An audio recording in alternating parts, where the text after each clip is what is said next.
styles, dresses, skirts, That's right. blouses, pants, all the above. Where can they find us? btafricanart.com right. and on Instagram at btafricanarts. Right. Tap in, see us, follow us, and we're gonna show you what you like. Yo, we have shea butters, we have oils, and we have all these beautiful dresses just for you. Meet us anywhere. We are a Black-owned business. We are working, we are striving, and we come to you. We want to give you the best products. This is made out of raw shea butter and oils only. We don't do none of that synthetic stuff. It's antibacterial, antifungal, all the antis, all the good stuff. We got it right here for you. No artificial flavoring. That's right. Just Thank like you so that. much. Thank you, boss. Later.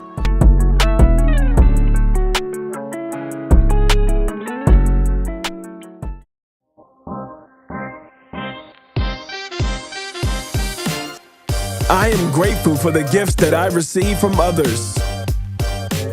My heart holds gratitude towards others, myself, and the greater good.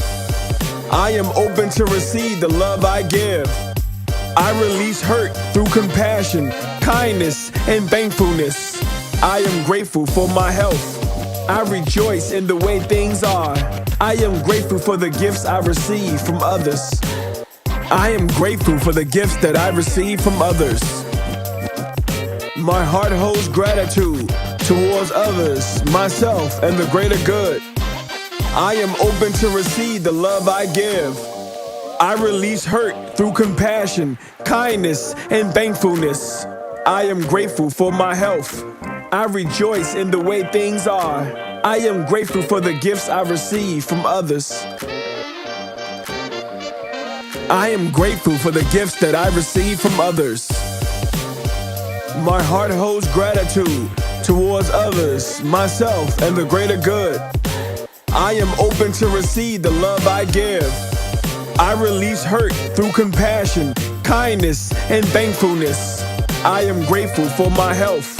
I rejoice in the way things are. I am grateful for the gifts I receive from others. I am grateful for the gifts that I receive from others. My heart holds gratitude towards others, myself, and the greater good. I am open to receive the love I give. I release hurt through compassion, kindness, and thankfulness. I am grateful for my health. I rejoice in the way things are. I am grateful for the gifts I receive from others. I am grateful for the gifts that I receive from others. My heart holds gratitude towards others, myself, and the greater good. I am open to receive the love I give. I release hurt through compassion, kindness, and thankfulness. I am grateful for my health. I rejoice in the way things are. I am grateful for the gifts I receive from others. I am grateful for the gifts that I receive from others. My heart holds gratitude towards others, myself, and the greater good. I am open to receive the love I give. I release hurt through compassion, kindness, and thankfulness. I am grateful for my health. I rejoice in the way things are. I am grateful for the gifts I receive from others. I am grateful for the gifts that I receive from others. My heart holds gratitude towards others, myself, and the greater good. I am open to receive the love I give. I release hurt through compassion, kindness, and thankfulness. I am grateful for my health. I rejoice in the way things are. I am grateful for the gifts I receive from others. I am grateful for the gifts that I receive from others. My heart holds gratitude towards others, myself, and the greater good. I am open to receive the love I give. I release hurt through compassion, kindness, and thankfulness. I am grateful for my health. I rejoice in the way things are. I am grateful for the gifts I receive from others. I am grateful for the gifts that I receive from others. My heart holds gratitude towards others, myself, and the greater good. I am open to receive the love I give. I release hurt through compassion, kindness, and thankfulness. I am grateful for my health. I rejoice in the way things are. I am grateful for the gifts I receive from others. I am grateful for the gifts that I receive from others. My heart holds gratitude towards others, myself, and the greater good. I am open to receive the love I give. I release hurt through compassion, kindness, and thankfulness. I am grateful for my health. I rejoice in the way things are. I am grateful for the gifts I receive from others. I am grateful for the gifts that I receive from others. My heart holds gratitude towards others, myself, and the greater good. I am open to receive the love I give. I release hurt through compassion, kindness, and thankfulness. I am grateful for my health. I rejoice in the way things are. I am grateful for the gifts I receive from others. I am grateful for the gifts that I receive from others. My heart holds gratitude towards others, myself, and the greater good. I am open to receive the love I give. I release hurt through compassion, kindness, and thankfulness. I am grateful for my health. I rejoice in the way things are. I am grateful for the gifts I receive from others. I am grateful for the gifts that I receive from others. My heart holds gratitude towards others, myself, and the greater good. I am open to receive the love I give. I release hurt through compassion, kindness, and thankfulness. I am grateful for my health. I rejoice in the way things are. I am grateful for the gifts I receive from others. I am grateful for the gifts that I receive from others. My heart holds gratitude towards others, myself, and the greater good. I am open to receive the love I give. I release hurt through compassion, kindness, and thankfulness. I am grateful for my health. I rejoice in the way things are. I am grateful for the gifts I receive from others. I am grateful for the gifts that I receive from others. My heart holds gratitude towards others, myself, and the greater good. I am open to receive the love I give. I release hurt through compassion, kindness, and thankfulness. I am grateful for my health. I rejoice in the way things are. I am grateful for the gifts I receive from others. I am grateful for the gifts that I receive from others. My heart holds gratitude towards others, myself, and the greater good. I am open to receive the love I give. I release hurt through compassion, kindness, and thankfulness. I am grateful for my health. I rejoice in the way things are. I am grateful for the gifts I receive from others. I am grateful for the gifts that I receive from others. My heart holds gratitude towards others, myself, and the greater good. I am open to receive the love I give. I release hurt through compassion, kindness, and thankfulness. I am grateful for my health. I rejoice in the way things are. I am grateful for the gifts I receive from others. I am grateful for the gifts that I receive from others. My heart holds gratitude towards others, myself, and the greater good. I am open to receive the love I give. I release hurt through compassion, kindness, and thankfulness. I am grateful for my health. I rejoice in the way things are. I am grateful for the gifts I receive from others. I am grateful for the gifts that I receive from others. My heart holds gratitude towards others, myself, and the greater good. I am open to receive the love I give. I release hurt through compassion, kindness, and thankfulness. I am grateful for my health. I rejoice in the way things are. I am grateful for the gifts I receive from others. I am grateful for the gifts that I receive from others. My heart holds gratitude towards others, myself, and the greater good. I am open to receive the love I give.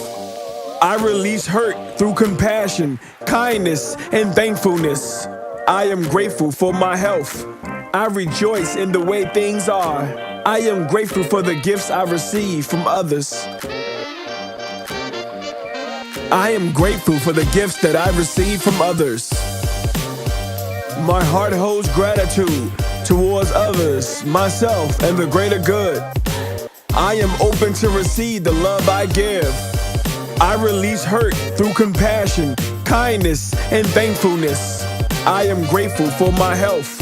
I rejoice in the way things are. I am grateful for the gifts I receive from others.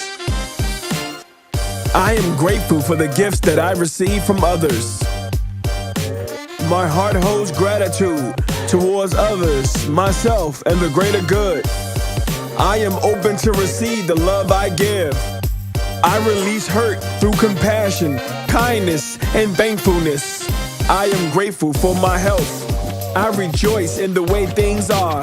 I am grateful for the gifts I receive from others. I am grateful for the gifts that I receive from others.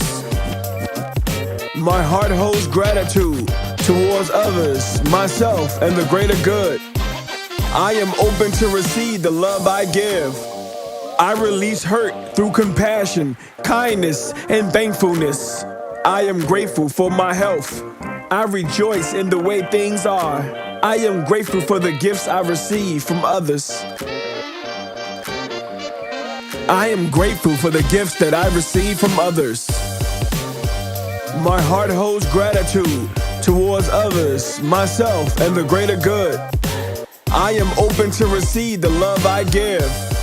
I release hurt through compassion, kindness, and thankfulness. I am grateful for my health. I rejoice in the way things are. I am grateful for the gifts I receive from others. I am grateful for the gifts that I receive from others.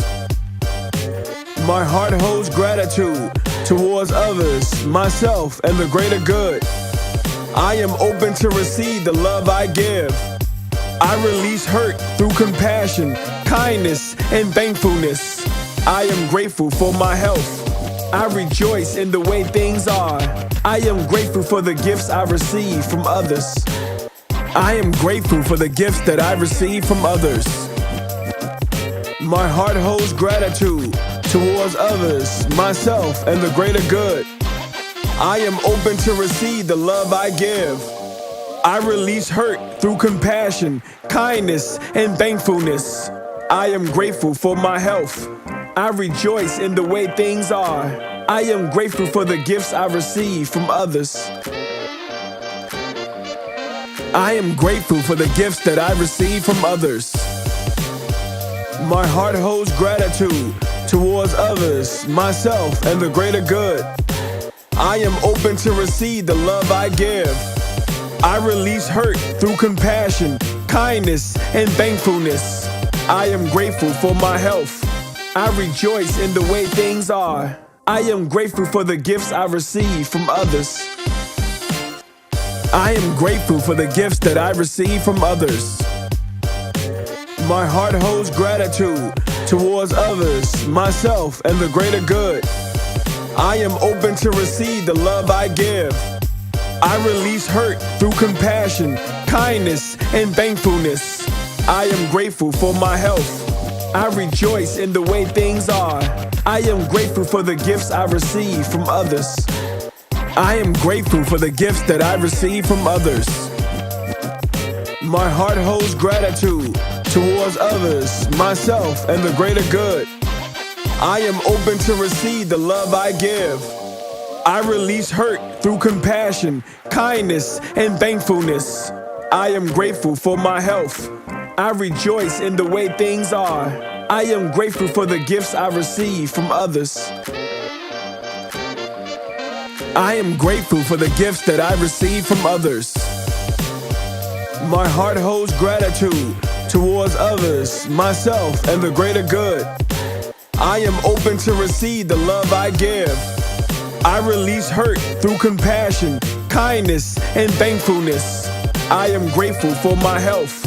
I rejoice in the way things are. I am grateful for the gifts I receive from others.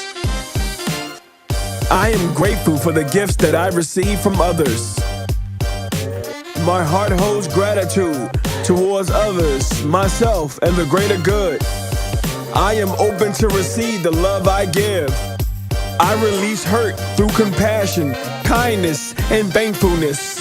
I am grateful for my health. I rejoice in the way things are. I am grateful for the gifts I receive from others. I am grateful for the gifts that I receive from others. My heart holds gratitude towards others, myself, and the greater good. I am open to receive the love I give. I release hurt through compassion, kindness, and thankfulness. I am grateful for my health. I rejoice in the way things are. I am grateful for the gifts I receive from others.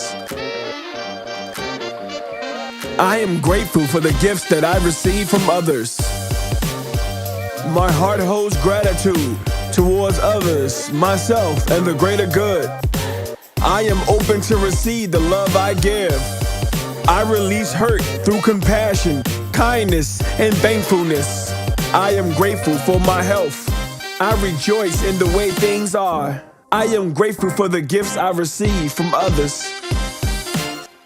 I am grateful for the gifts that I receive from others. My heart holds gratitude towards others, myself, and the greater good. I am open to receive the love I give. I release hurt through compassion, kindness, and thankfulness. I am grateful for my health. I rejoice in the way things are. I am grateful for the gifts I receive from others. I am grateful for the gifts that I receive from others. My heart holds gratitude towards others, myself, and the greater good. I am open to receive the love I give. I release hurt through compassion, kindness, and thankfulness. I am grateful for my health.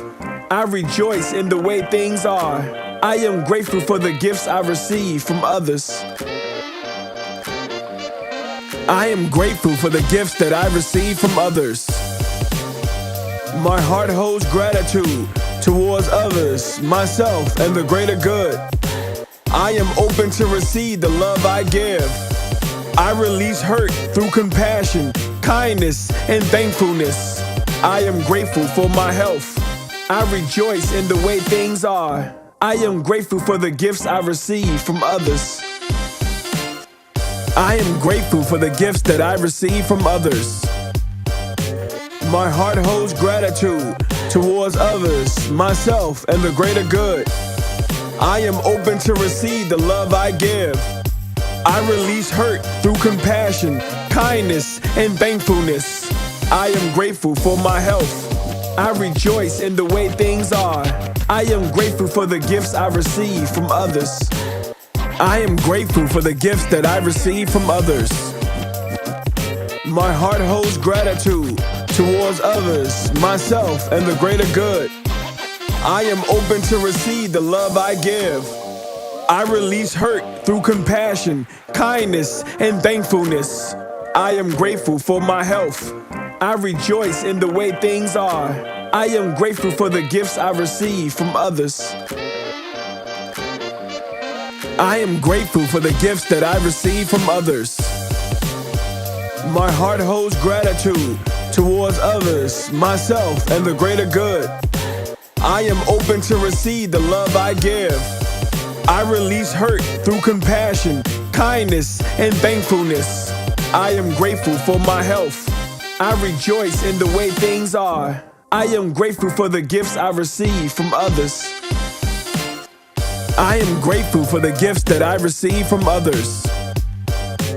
My heart holds gratitude towards others, myself, and the greater good.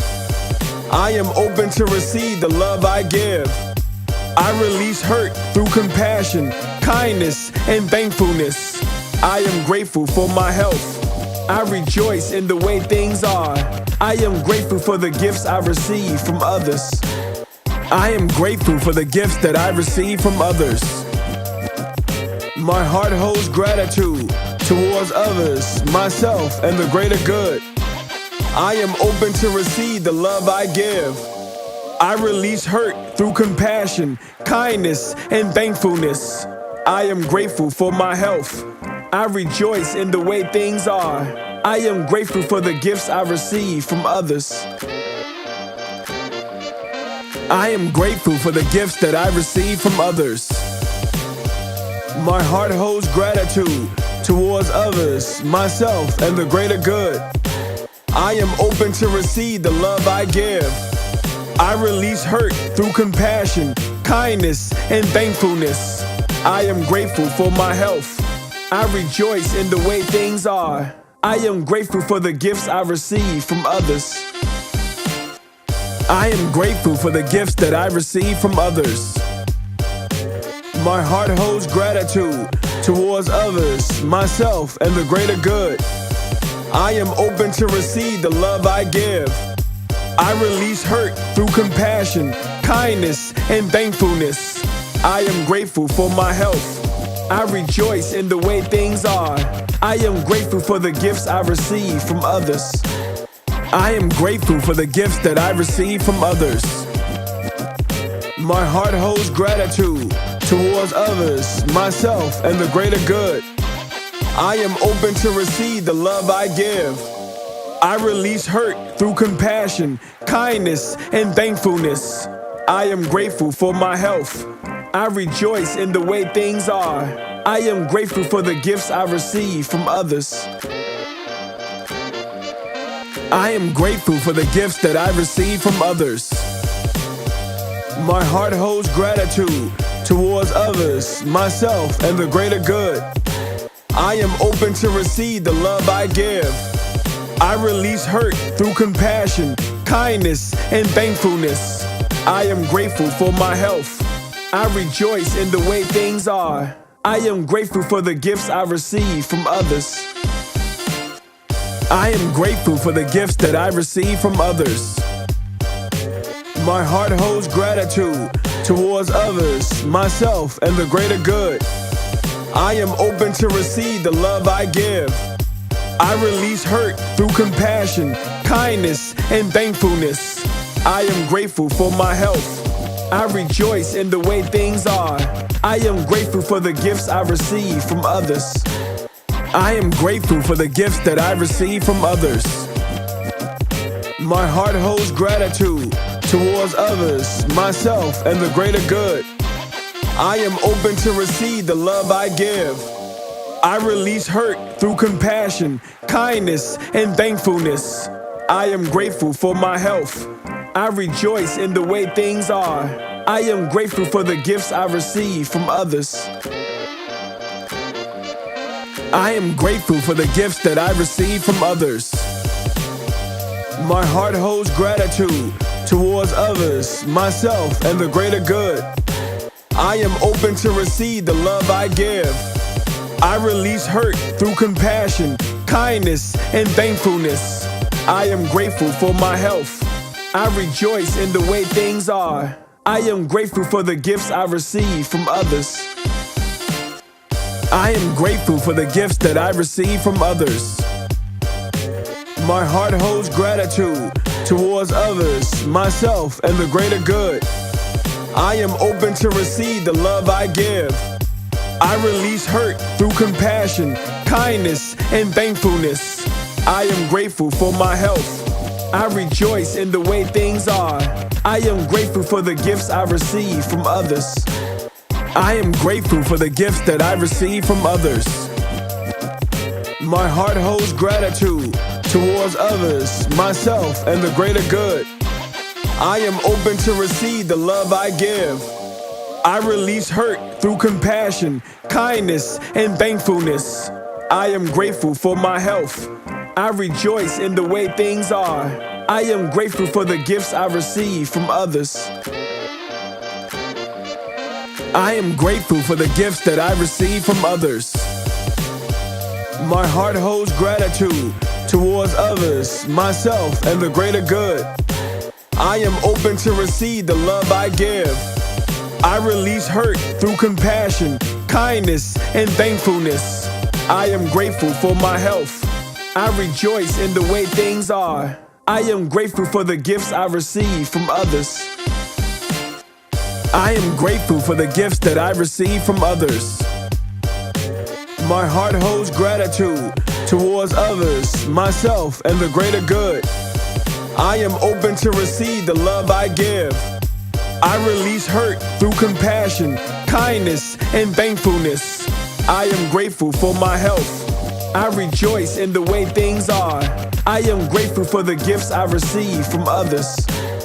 I am grateful for the gifts that I receive from others. My heart holds gratitude towards others, myself, and the greater good. I am open to receive the love I give. I release hurt through compassion, kindness, and thankfulness. I am grateful for my health. I rejoice in the way things are. I am grateful for the gifts I receive from others. I am grateful for the gifts that I receive from others. My heart holds gratitude towards others, myself, and the greater good. I am open to receive the love I give. I release hurt through compassion, kindness, and thankfulness. I am grateful for my health. I rejoice in the way things are. I am grateful for the gifts I receive from others. I am grateful for the gifts that I receive from others. My heart holds gratitude towards others, myself, and the greater good. I am open to receive the love I give. I release hurt through compassion, kindness, and thankfulness. I am grateful for my health. I rejoice in the way things are. I am grateful for the gifts I receive from others. I am grateful for the gifts that I receive from others. My heart holds gratitude towards others, myself, and the greater good. I am open to receive the love I give. I release hurt through compassion, kindness, and thankfulness. I am grateful for my health. I rejoice in the way things are. I am grateful for the gifts I receive from others. I am grateful for the gifts that I receive from others. My heart holds gratitude towards others, myself, and the greater good. I am open to receive the love I give. I release hurt through compassion, kindness, and thankfulness. I am grateful for my health. I rejoice in the way things are. I am grateful for the gifts I receive from others. I am grateful for the gifts that I receive from others. My heart holds gratitude towards others, myself, and the greater good. I am open to receive the love I give. I release hurt through compassion, kindness, and thankfulness. I am grateful for my health. I rejoice in the way things are. I am grateful for the gifts I receive from others. I am grateful for the gifts that I receive from others. My heart holds gratitude towards others, myself, and the greater good. I am open to receive the love I give. I release hurt through compassion, kindness, and thankfulness. I am grateful for my health. I rejoice in the way things are. I am grateful for the gifts I receive from others. I am grateful for the gifts that I receive from others. My heart holds gratitude towards others, myself, and the greater good. I am open to receive the love I give. I release hurt through compassion, kindness, and thankfulness. I am grateful for my health. I rejoice in the way things are. I am grateful for the gifts I receive from others. I am grateful for the gifts that I receive from others. My heart holds gratitude towards others, myself, and the greater good. I am open to receive the love I give. I release hurt through compassion, kindness, and thankfulness. I am grateful for my health. I rejoice in the way things are. I am grateful for the gifts I receive from others. I am grateful for the gifts that I receive from others. My heart holds gratitude towards others, myself, and the greater good. I am open to receive the love I give. I release hurt through compassion, kindness, and thankfulness. I am grateful for my health. I rejoice in the way things are. I am grateful for the gifts I receive from others.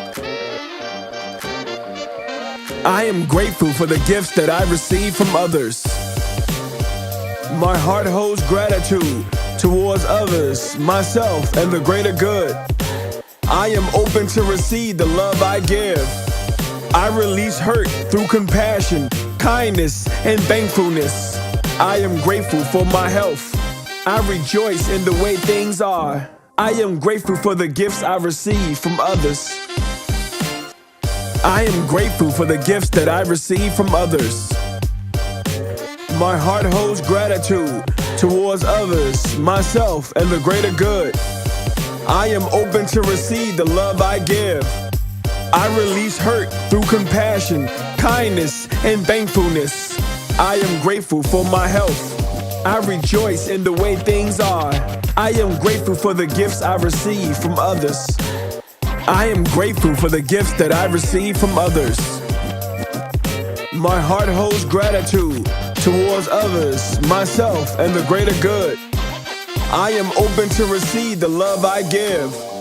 I release hurt through compassion, kindness, and thankfulness. I am grateful for my health. I rejoice in the way things are. I am grateful for the gifts I receive from others. I am grateful for the gifts that I receive from others. My heart holds gratitude towards others, myself, and the greater good. I am open to receive the love I give. I release hurt through compassion, kindness, and thankfulness. I am grateful for my health. I rejoice in the way things are. I am grateful for the gifts I receive from others. I am grateful for the gifts that I receive from others. My heart holds gratitude towards others, myself, and the greater good. I am open to receive the love I give. I release hurt through compassion, kindness, and thankfulness. I am grateful for my health. I rejoice in the way things are. I am grateful for the gifts I receive from others. I am grateful for the gifts that I receive from others. My heart holds gratitude towards others, myself, and the greater good. I am open to receive the love I give. I release hurt through compassion, kindness, and thankfulness. I am grateful for my health. I rejoice in the way things are. I am grateful for the gifts I receive from others. I am grateful for the gifts that I receive from others.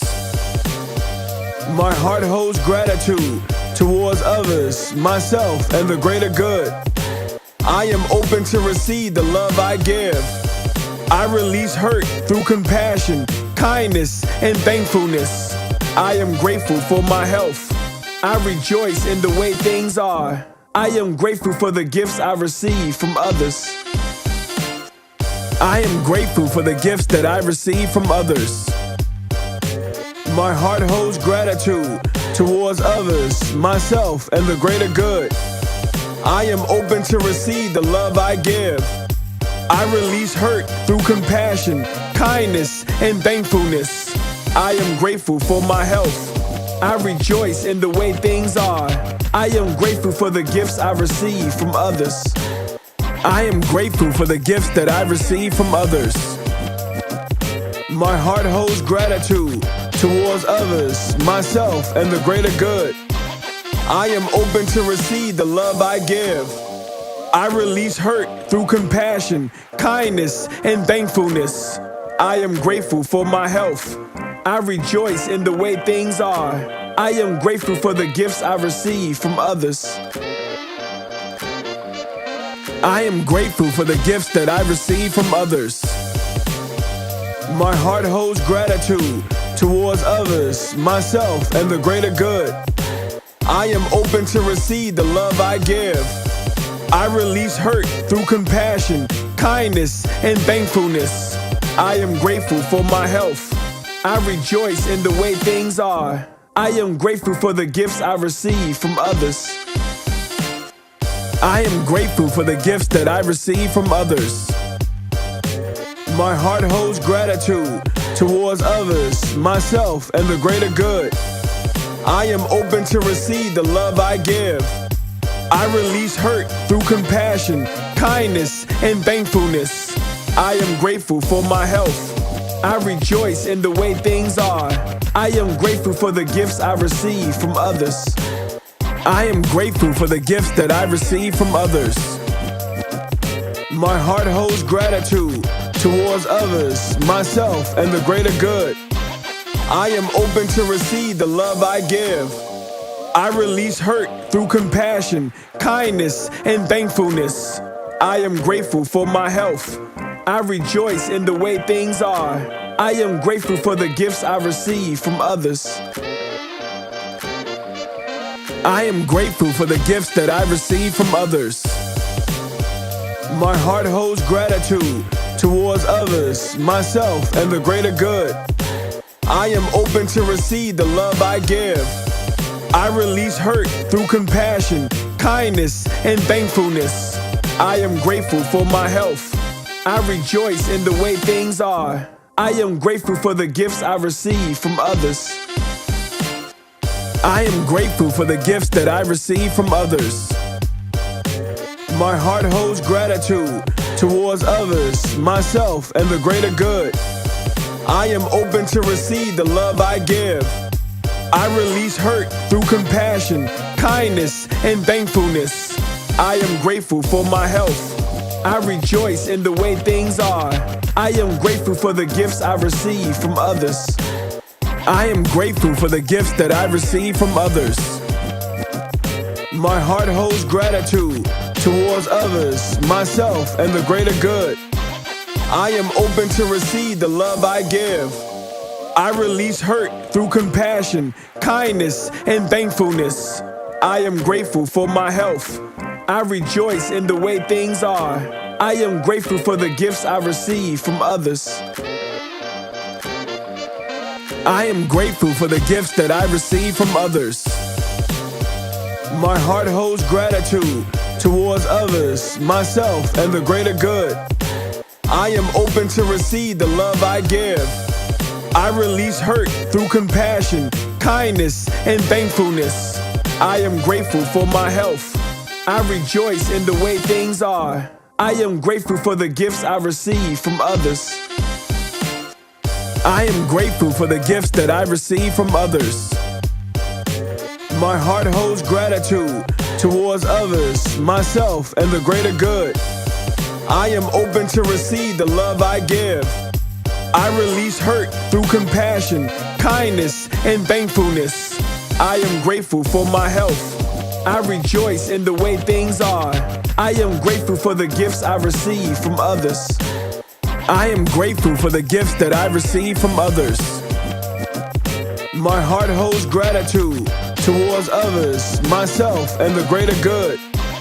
I am open to receive the love I give. I release hurt through compassion, kindness, and thankfulness. I am grateful for my health. I rejoice in the way things are. I am grateful for the gifts I receive from others. I am grateful for the gifts that I receive from others. My heart holds gratitude towards others, myself, and the greater good. I am open to receive the love I give. I release hurt through compassion, kindness, and thankfulness. I am grateful for my health. I rejoice in the way things are. I am grateful for the gifts I receive from others. I am grateful for the gifts that I receive from others. My heart holds gratitude towards others, myself, and the greater good. I am open to receive the love I give. I release hurt through compassion, kindness, and thankfulness. I am grateful for my health. I rejoice in the way things are. I am grateful for the gifts I receive from others. I am grateful for the gifts that I receive from others. My heart holds gratitude towards others, myself, and the greater good. I am open to receive the love I give. I release hurt through compassion, kindness, and thankfulness. I am grateful for my health. I rejoice in the way things are. I am grateful for the gifts I receive from others.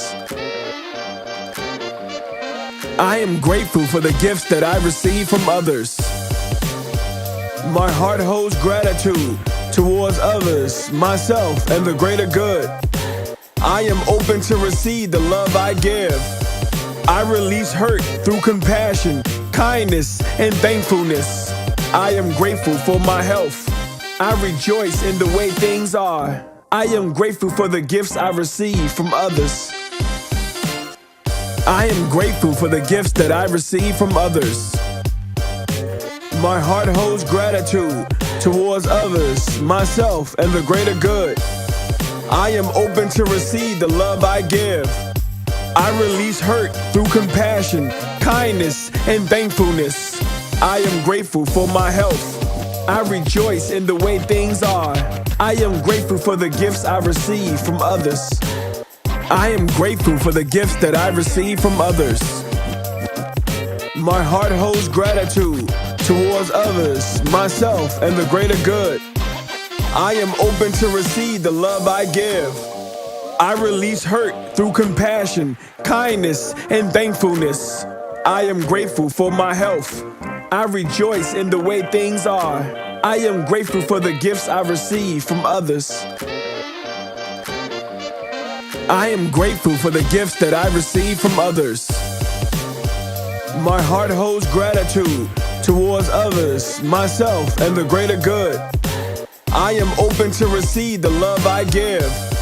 I release hurt through compassion, kindness, and thankfulness.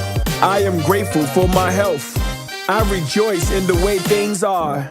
I am grateful for the gifts I receive from others. I am grateful for the gifts that I receive from others. My heart holds gratitude towards others, myself, and the greater good. I am open to receive the love I give. I release hurt through compassion, kindness, and thankfulness. I am grateful for my health. I rejoice in the way things are. I am grateful for the gifts I receive from others. I am grateful for the gifts that I receive from others.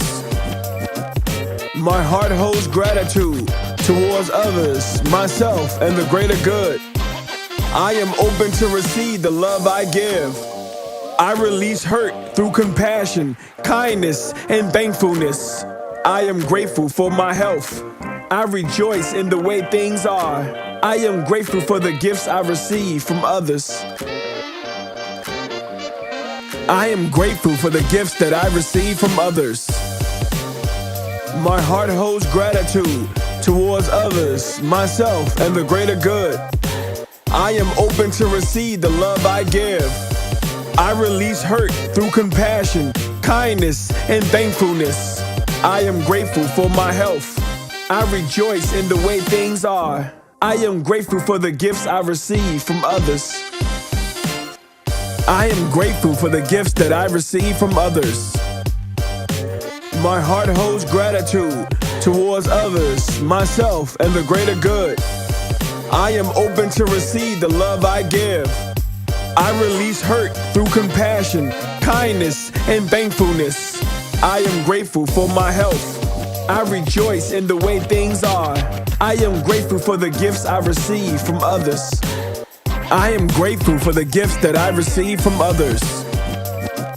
My heart holds gratitude towards others, myself, and the greater good. I am open to receive the love I give.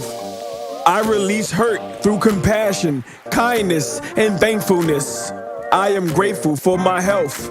I rejoice in the way things are. I am grateful for the gifts I receive from others. I am grateful for the gifts that I receive from others. My heart holds gratitude towards others, myself, and the greater good. I am open to receive the love I give. I release hurt through compassion, kindness, and thankfulness. I am grateful for my health. I rejoice in the way things are. I am grateful for the gifts I receive from others. I am grateful for the gifts that I receive from others. My heart holds gratitude towards others, myself, and the greater good. I am open to receive the love I give. I release hurt through compassion, kindness, and thankfulness. I am grateful for my health. I rejoice in the way things are. I am grateful for the gifts I receive from others. I am grateful for the gifts that I receive from others. My heart holds gratitude towards others, myself, and the greater good. I am open to receive the love I give. I release hurt through compassion, kindness, and thankfulness. I am grateful for my health. I rejoice in the way things are. I am grateful for the gifts I receive from others. I am grateful for the gifts that I receive from others. My heart holds gratitude towards others, myself, and the greater good. I am open to receive the love I give. I release hurt through compassion, kindness, and thankfulness. I am grateful for my health. I rejoice in the way things are. I am grateful for the gifts I receive from others.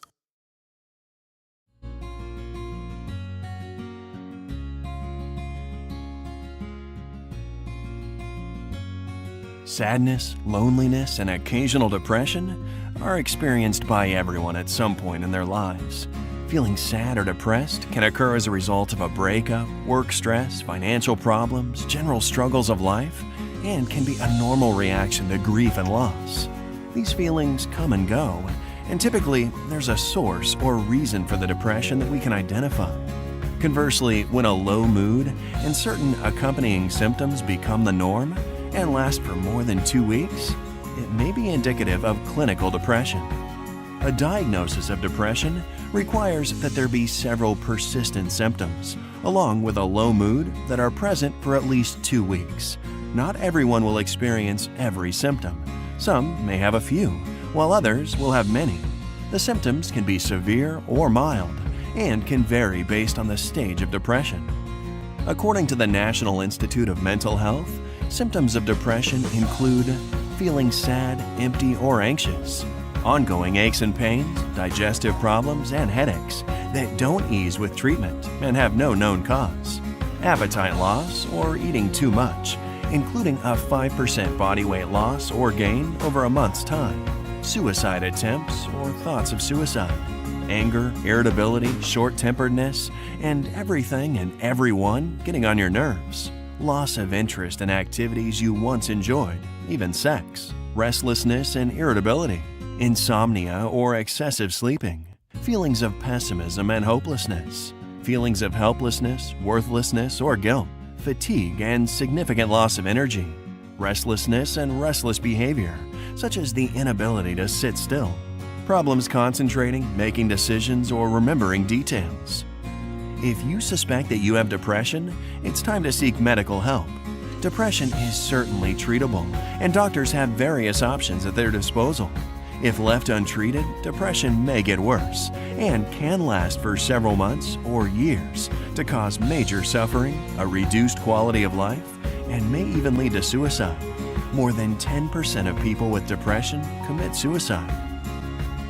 There are various mental health screenings to diagnose depression and the type of depression you may have. Typically, depression is treated with psychotherapy or antidepressant medications, and often both avenues may need to be utilized for successful treatment outcomes.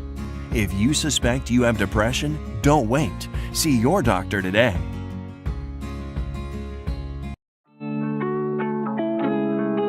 What's up, y'all? Emmanuel Sims here with Danny from Illicit Rag Vintage, and we're here at Anne Fram today, and we want to just talk about what she got going on. She has a lot of different products. Some of them look handmade. Some of them look like they've been around for years. Can you tell us a little bit about what's going on? Yeah, so pretty much I carry a wide array of vintage items that I've collected from all over the world. In my travels, I've been shopping and collecting for about 20 years. At this point, a little over, like 22 years since I was about 15 or 16, and I present my collection to the world. So, where are some of the places that you've been that you've collected some of your collection from? From all over. I started traveling when I was fairly young, and vintage items have always appealed to me. Well, since I started thrifting as a teenager, the vintage items always stood out because of their, distinct creativity, and of course you could tell a lot of the pieces were handmade, so everything was always, it had an individual look that was just out of this world. So I've just always been attracted to that, and then I've transitioned into being a stylist. Okay. So that's just pretty much where I always felt good in my styling, because it gave each individual project that I worked on a different look. Everything was super unique, and that's very important to me. So it sounded like you got into my next question, which is my trick question: what is your why? But it sounds like your passion is really giving people an opportunity to look like they want to look. Exactly. Yes, to develop a sense of individuality. I feel like that a lot of people fail to realize that style is very, very personal. It suits each individual. So therefore, I just give people a platform and present different items to them so that they can actually get in touch with that personal style. Okay. A style that is their own. My apologies. So I appreciate you sharing that. Last thing, if you can give yourself some advice when you were younger, what advice would you give younger self? Keep going. Don't let anybody's story distract you, because a lot of times a lot of people tend to push their experiences on you, and if your drive is different, your results are going to be different. So don't listen to anybody else's story. Make your own. Man, I'm not about to preach today, but don't let nobody else's story distract you. Nobody. That's deep on so many levels, because we get relationships, we get friends, we get family, we get cousins, everybody who has their own perspective or experience in life that can drag us from actually getting to that next part. Yeah. And I just appreciate you sharing that. I'm sure my community would appreciate it. Tell us where we can find you, how they can reach you. You guys can locate me on all social media platforms and Google at Illicit Rag Vintage. That's ILLICIT Rag, RAG Vintage. And that is on all social media platforms. And you also can Google me, like I said, as well. So hopefully I'll be touching bases with you guys, or you'll, tune into my channels and stuff, and we can connect in some way. But to everybody, keep pushing, and you can be living the life of your dreams, to be honest. That's right, y'all. Y'all heard it here from Danny, and I'm so blessed because that message was for me too. And I'm just like, when I follow the universe and I'm obedient, I get rewarded. So, Danny, thank you so much. Peace and blessings, and much success. Make sure y'all check out Illicit Rag Vintage here at Anne Fram, and y'all have a successful day.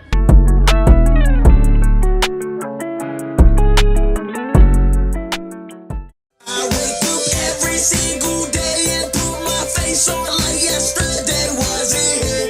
All I know is that I hear all these voices in my head, ripping pages off the wall. I don't even care at all. They just want me for my love. That's why they reaching for my heart. I don't mean to complain. All I know is the rain keep hitting my face while I keep trying to keep faith. All I know is the way. Gotta go.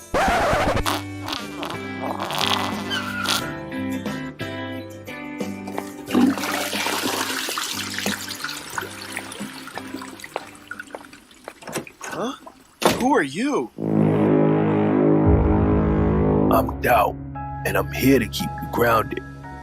Do you really think that you can handle all the success and expectations, Manny? I think so, but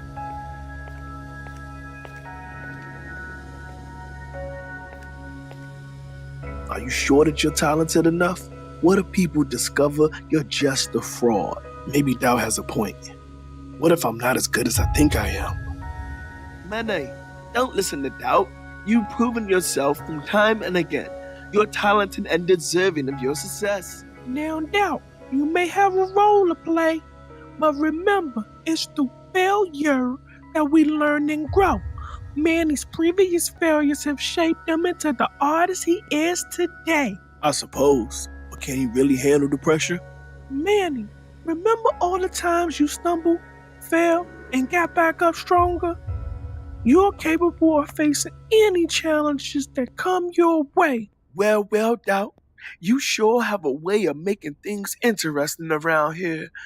I'm just trying to keep Manny from getting too confident. Confidence and self-belief are what propel him forward. Doubt, it's time for you to step aside and let Manny thrive. You're right. Doubt, you're not welcome here anymore. I choose to believe in myself and my abilities. Thank you. Everyone, I needed your support to overcome doubt, and together I think we could silence those nagging voices and continue creating amazing things. Manny, we've got your back. Doubt may come from time to time, but we'll always be here to remind you of your worth.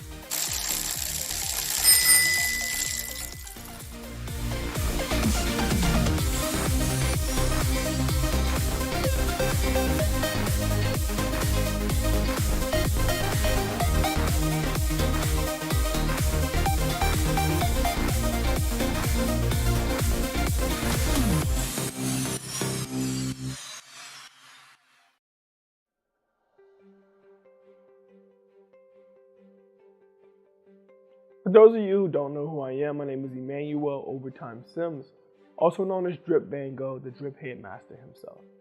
So just so you can know why and how I got into this business. You see, I started off my career as a traveling rapper, going city to city, country to country, touring and spreading my music to the world. Deep down, my goal was to be a motivational speaker. And I didn't really know how to do that through rap, but at every show, I made it my business to give a little bit of myself, a little bit of positivity, a little bit of encouragement to whoever that was in that audience.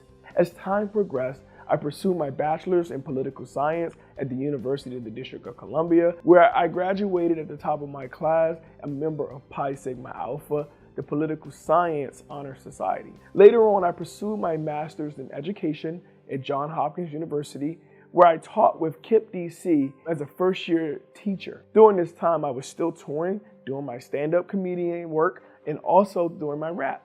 Later on, started to pursue my master's in clinical mental health and rehabilitation counseling, a dual master's program offered at the University of the District of Columbia. Now, this is where life really got rocky for me, because everything was going so swell until I got started to self-sabotage. So I realized that even when you set your goals, you can stand in your own way. So for me, that was a really big eye-opener. So I got 63 credits deep, all the way about to graduate, and realized that, hey, this may not be for me. I flunked out of grad school with only 3 credits away. And I found myself devastated because I know deep down it was because of me. I know that I had fears, I've had doubts, and I had reached the highest level of education, and I was starting to question, was I the person for the job? Coming home for that last time from grad school, after being told that I needed to take a break for a year while I resurface or get myself together, I decided to open up my broadcast studio. Now, OTTV is something that I've been wanting to start for many years. I've gradually been making videos towards that platform, but never taking the time to give it my all. In 2020, I decided to pursue my goal, and this was right before the pandemic hit, guys. I'm talking about I had nothing but time, energy, my house was paid off, and I was available to do whatever I needed to do whenever I want. I had the green screen set up, the studio was there, clients are paying to come see me, to talk on my show, people are paying for a lot of videos, and things are going great. Then the pandemic happened. From that point on, I knew that I had to really stick to my goal no matter what. And due to me sticking to that goal of still, hey, even though that everything's shut down, I can't bring people into the show, I started having virtual shows. I started bouncing back and working with celebrities like the great CeCe Peniston, and we collaborated and made the Petties cartoon. You see, just by sticking to your goals and knowing why you wanted to do it, it will help you get to the next level. You see, for me, my goals was always set on assisting my community heal by teaching them how to critically think. Now, the reason why that's so important to me is because I grew up in the inner city where No Child Left Behind was in place. What did that mean? That every kid would pass even if they didn't have the educational skills needed to go to the next level. So when I got to college, I could barely read, I could barely write at a collegiate level, and I had to take a lot of the remedial basic classes just to get my foot in the door and to get started.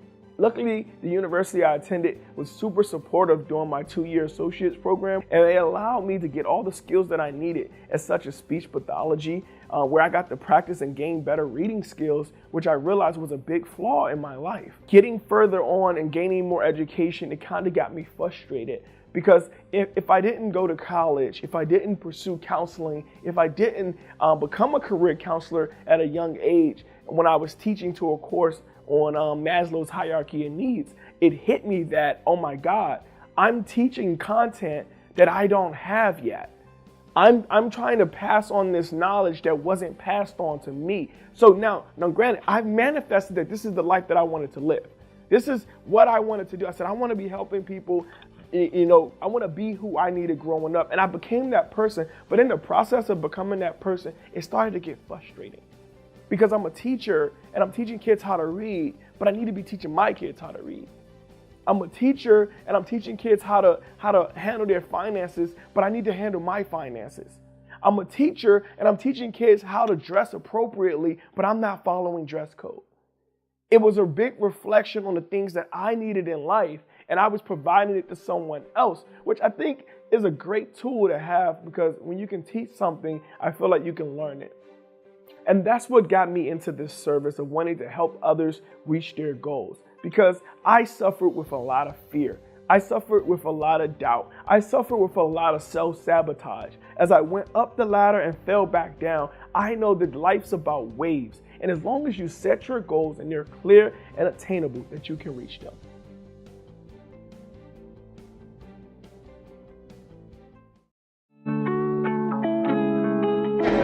I go by the name Nagaso. You can find me on Instagram at NIGASOUL. Nagaso. And I'm in Baltimore. I'm a Baltimore-based artist. I'm an emotional-based artist. First off, let's clear that up. I'm an emotional-based artist. I'm one of a kind. You're not gonna find too many people like me. And my theme is hearts. I put hearts in all of my pieces, and I use a half a heart as my theme symbol because we all broken in some way. So come follow me at NIGASOUL at Nagaso.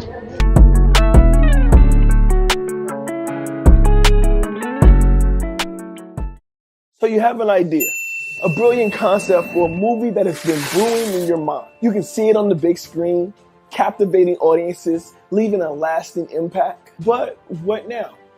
How do you turn that idea of yours into a reality, bringing it into a full-fledged film?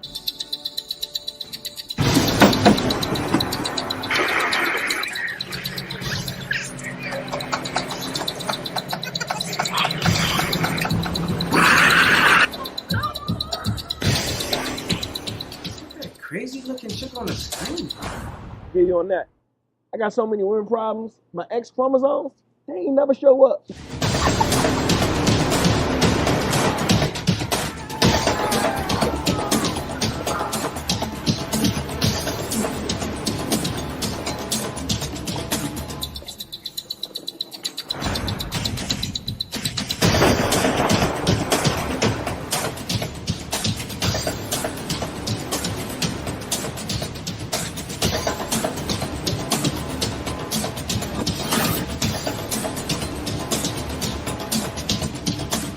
That's where we come in.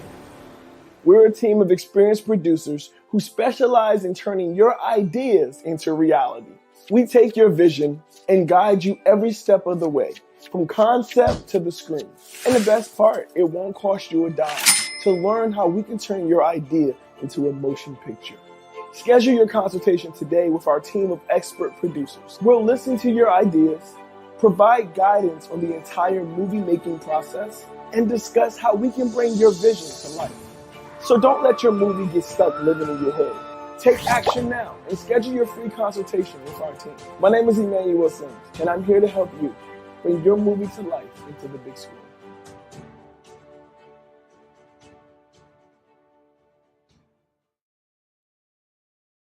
Hello and welcome, everyone. My name is Emmanuel Sims, and I'm thrilled to have you join me today. So, whether you're an inspiring author or just a creative enthusiast, I believe that you're in the right place. In this tutorial, we'll dive into Canva, a powerful design tool that can transform your book publishing process. You see, together we'll navigate from the basics of setting up an account to designing and exporting your very own book. So grab a cup of coffee or whatever time of day it is, whatever you want, some crumpets, some tea, whatever you want. Get comfortable and let's get started on this exciting journey. So I want to welcome you into the wonderful world of creating and publishing books with Canva. Now, I can say for myself, I have used Canva to publish several books. You're like, well, who is this guy and why should we listen to him? Well, yes, I have published several books. Since 2012, I've been publishing books independently through Amazon and through different other publishing companies. So one of the most successful books that I have put out was the Watercolor Animals, and we designed that book. A lot of it through Canva, and we have it here. A lot of it, like I said, was designed through Canva, and we have different pictures and things that you can see. And this is proof that you can also do it. So this is what I'm going to show you how to do. Start the finish guide to turning your books from ideas into a reality, like Watercolor Animals by Emmanuel Sims. So before we jump into that, let's get into a brief couple of messages from our sponsors. And I just want to say thank you guys, thank you guys, thank you guys, thank you guys, thank you guys so much for joining. And I look forward to this amazing, amazing, amazing section that we're going to have today. So let's get into it.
Why animated videos engage viewers better?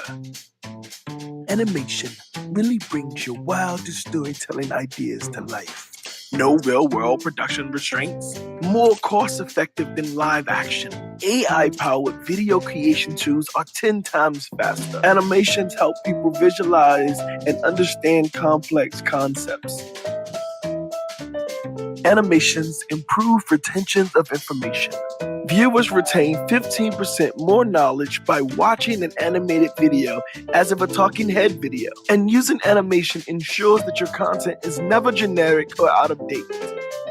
It's easy to reflect diversity, it's easy to personalize, and it's easy to update whenever things change. So, hire me to create your animations so you can start engaging your viewers and meeting your goals. That's right, guys. You can hire me to make 2D animations for you to start engaging your viewers and reaching your goals. So I have you here on the home screen of Canva. And so the question is, what is Canva? It's an easy to use tool, design, however you want to look at it, that's perfect for creating stunning book covers, interior pages, or anything that you can think of. Canva, I've actually used it for almost everything in every aspect of my creative living, from posters, flyers, logos, anything that a client or myself may need. I believe Canva has been like that Photoshop alternative, that free alternative. And I have other programs that I use, but Canva has been very, very beneficial, and they've been really cool. So the first thing you want to do is let's start by setting up an account via canva.com. First thing we're going to do is we're going to click on sign up. Okay, so they're going to give us a couple of options here. It says log in or sign in seconds using your email or other services such as Google, Facebook, or email. And there's other ways. So I already have an account, so I'm going to go ahead and click on Google, and that's going to bring me to my Gmail, and then we're going to log in from there. Okay. And as you guys can see, I already have a couple of designs that I've already made. I've been dibbling dabbling with Canva. Like I said, for years, this is actually just honestly one of my accounts that I have. I use it a lot for, marketing, for pitch decks, creating production designs, products, things like that. So today I want to take the opportunity to create um I want to create that book cover first, right? So, before we get into it, let's go ahead and just get familiar with Canva's interface. It's super user friendly and intuitive. As you look over here on the left hand side, there's projects, templates, and brand hub. In the template section, you can get different templates for anything you can imagine. You see, they can browse from math through different types of designs and social studies. There's all types of custom decor kits that you can use to brand yourself and use for branding your classrooms or different things that you choose to do. Okay, as you can see, there are templates for National Donut Day, which was long ago. And, I just find it very resourceful. They got a little bit of everything for everybody. Um, and I used to do this video tutorial class called Blank Canvases on Canva. Now, what I would do there, I would create blank. I would take a blank canvas like I'm about to do here. So, and I like to do my books in squares, as you saw. And I'm going to just create 3,500 by 3,500. And you're like, oh, what is he getting at? Because I know I be rambling. I go a little far. I talk a little fast. But what I'm saying is I'm going to go into Canva Create. I'm going to create a square. And in the square, we're going to start working on the cover. Now, there's many ways that you can write your books. You can come up with your covers. I'm going to just start with backgrounds, and I know we didn't get too deep into the layout, but there is different colors on the left hand side. You see, you have design elements, brand hub, and so forth. I'm going to go down to backgrounds, and I'm just going to play around with a couple of backgrounds, and we're going to try to create this book from scratch. I really like the glitter. I like that right there. That's marble, like a little marble look. This has like a origami feel. I'm getting kind of inspired. Let's keep clicking around. Well, this is cool. I see now I'm getting like I got some stories I can kind of tell with this. Let's keep going. Um, so these remind me of the watercolor animals. You see how that inspiration just bounced back, and this is cool. This is like some type of crumbled paper. So I'm gonna do is I'm gonna go ahead and just duplicate that, and I'm gonna let this be my cover and this be my back. All right.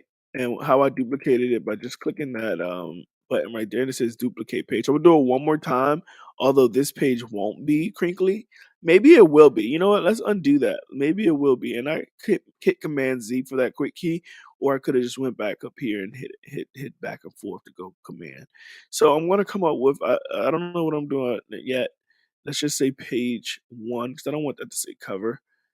Page one. All right, so we got our cover, page one, and we have our back. All right, so let's come up with our cover first, all right? So when designing your book cover, it's all about creativity. We come up with our background. We can do gradient. I chose to do the crinkly paper.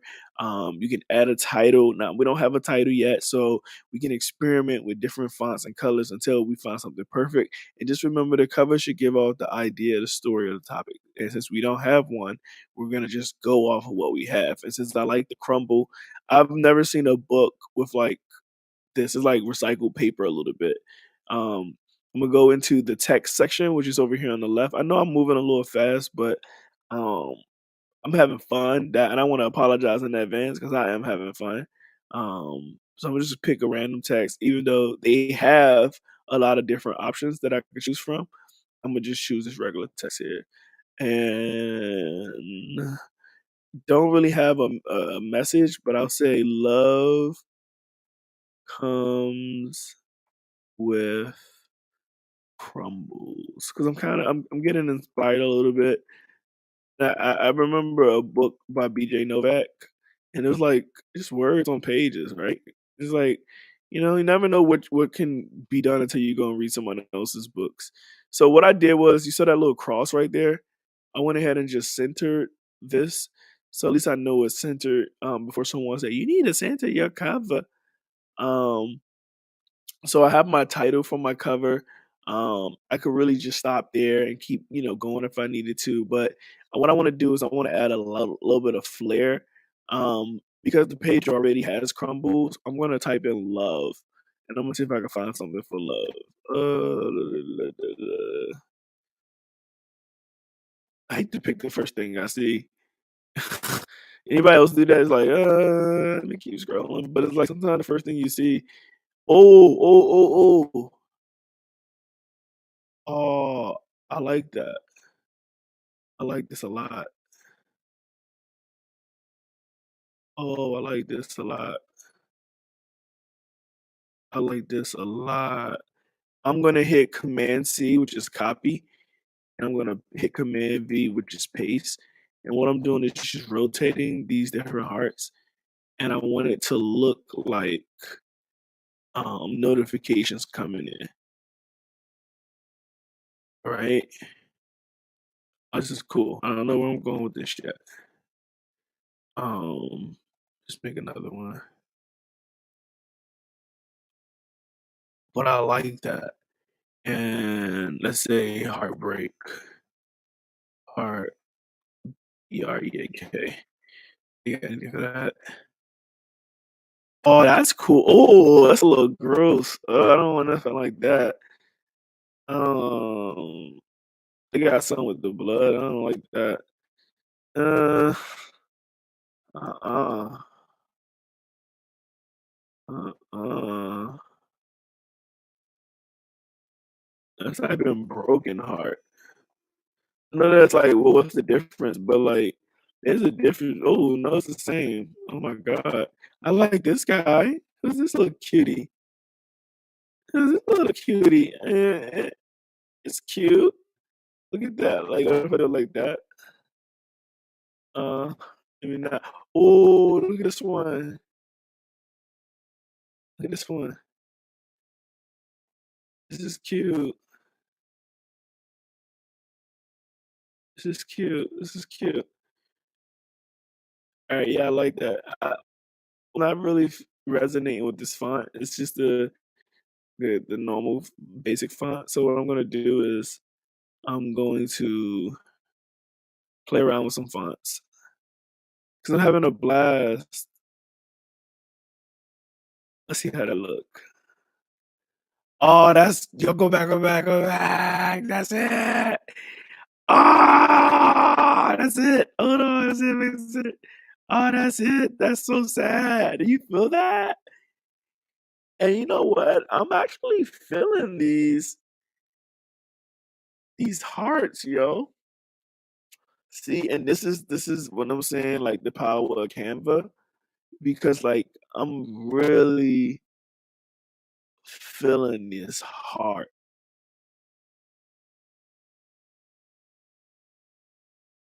But you know what I'm also thinking? What if I put sometime love comes crumbled?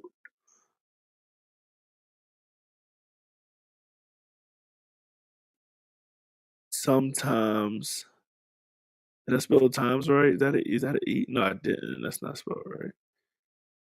All right. Sometimes love comes. Ooh, ooh, ooh, ooh. I gotta remind me to come back to these. But I want to do that little. Oh, what would you call it? Oh, thought, or like that little bad idea. Let's say, let's see what happens with a bad idea, like a little brain blurb or whatever, like a little smoke. Let's say smoke idea, smoke idea, like an explosion. Yeah, yeah, yeah. I kind of like that. I can kind of get jiggy with this. Yeah, yeah, yeah, yeah. It's kind of. It's kind of bringing the sentiment a little bit. You know what I'm saying? You see what I was trying to go for? Like something like that. Let me see if I center it. We can come back to it, but I like it, and I just want to put my name on it because I actually like this a lot. Hold on. Let's go back to the basic fonts. I don't want nothing special. And I'll even go with like a thinner one. Let's go down to let's go that one. Let's say by Emmanuel. All right, cool. I'm gonna actually put that up here. Whatever, just for I mean, because I don't know what I'm doing. All right, but I know I like these, and I know that I like that. So I'm gonna get into page one. And yeah, I'm gonna get my fonts ready. So now we're gonna move on to the book interior. So before we get into the book interior, I do want to go ahead and take the time to inspire you to consider if you want to make a movie, consider this next ad that we're going to play here. So you have an idea, a brilliant concept for a movie that has been brewing in your mind. You can see it on the big screen, captivating audiences, leaving a lasting impact. But what now? How do you turn that idea of yours into a reality, bringing it into a full-fledged film?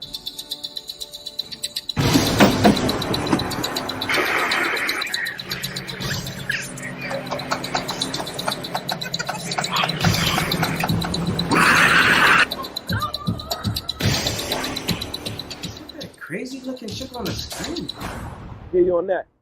I got so many women problems. My X chromosomes, they ain't never show up.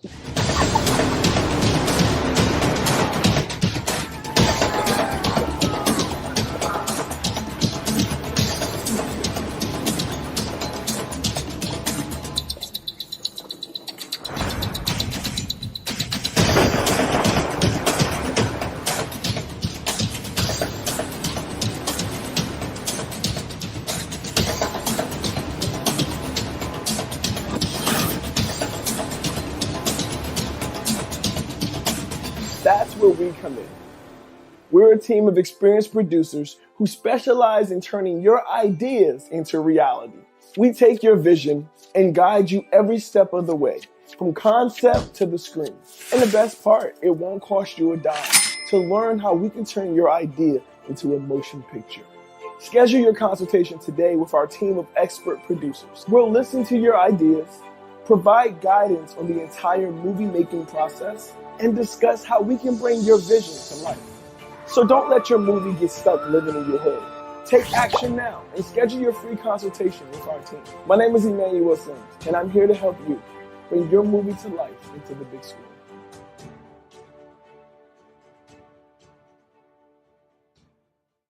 Why animated videos engage viewers better?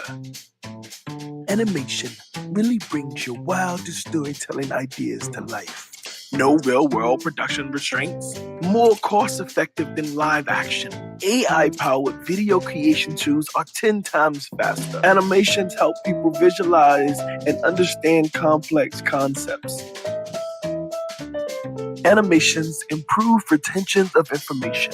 Viewers retain 15% more knowledge by watching an animated video as of a talking head video. And using animation ensures that your content is never generic or out of date. It's easy to reflect diversity, it's easy to personalize, and it's easy to update whenever things change. So, hire me to create your animations so you can start engaging your viewers and meeting your goals. Every time, it's probably the devil himself. Tell me what you did.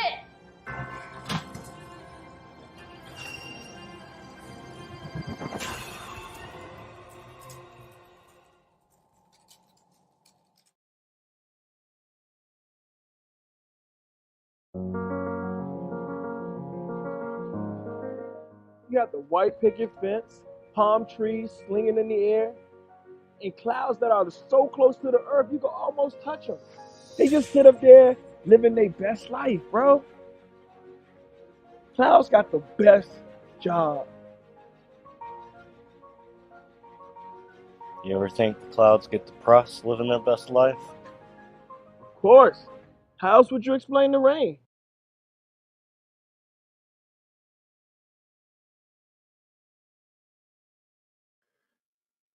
And we are back, coming up with the different ideas and different things that I want to use.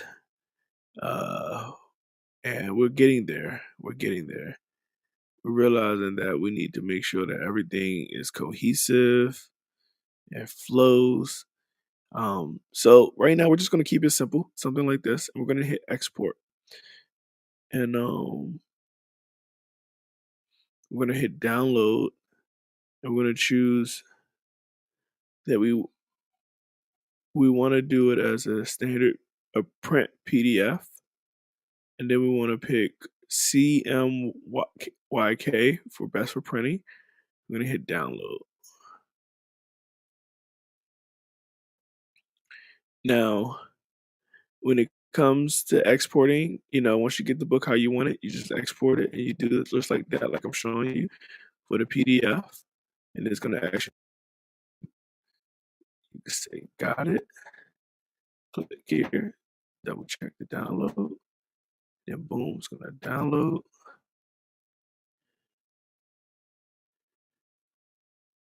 And there you have it. You have your book.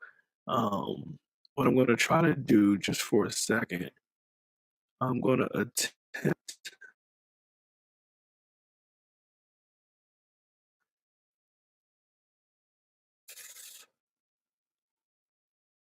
we can't do it. Let's see. Add slides. Let's see if we can bring it in. And if so, then we could just show you what we worked on really briefly. And that's what did we save those at?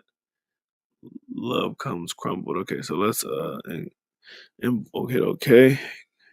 So they're gonna do is they're gonna convert the slides into images. And while it's doing that, let's just get into one more quick commercial break.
So you have an idea, a brilliant concept for a movie that has been brewing in your mind. You can see it on the big screen, captivating audiences, leaving a lasting impact. But what now? How do you turn that idea of yours into a reality, bringing it into a full-fledged film?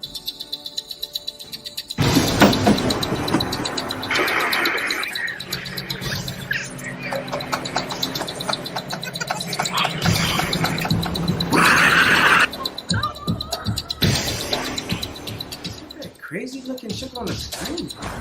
Yeah, you on that. I got so many women problems. My X chromosomes, they ain't never show up.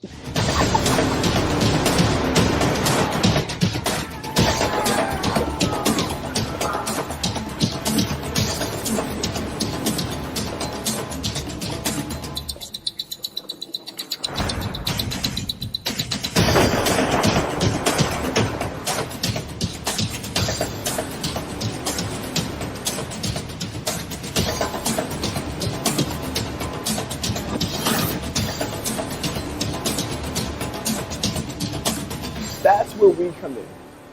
We're a team of experienced producers who specialize in turning your ideas into reality. We take your vision and guide you every step of the way, from concept to the screen. And the best part, it won't cost you a dime to learn how we can turn your idea into a motion picture. Schedule your consultation today with our team of expert producers. We'll listen to your ideas, provide guidance on the entire movie making process, and discuss how we can bring your vision to life. So don't let your movie get stuck living in your head. Take action now and schedule your free consultation with our team. My name is Emmanuel Sims, and I'm here to help you bring your movie to life into the big screen.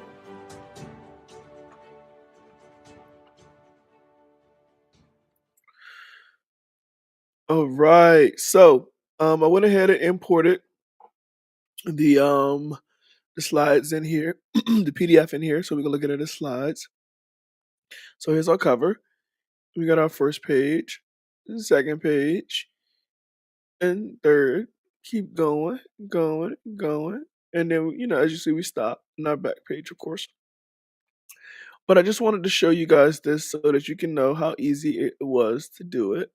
All you have to do when it comes to publishing is go to something like KDP, Kindle Direct Publishing, that's through Amazon, and just follow their guidelines to ensure that your book is published correctly.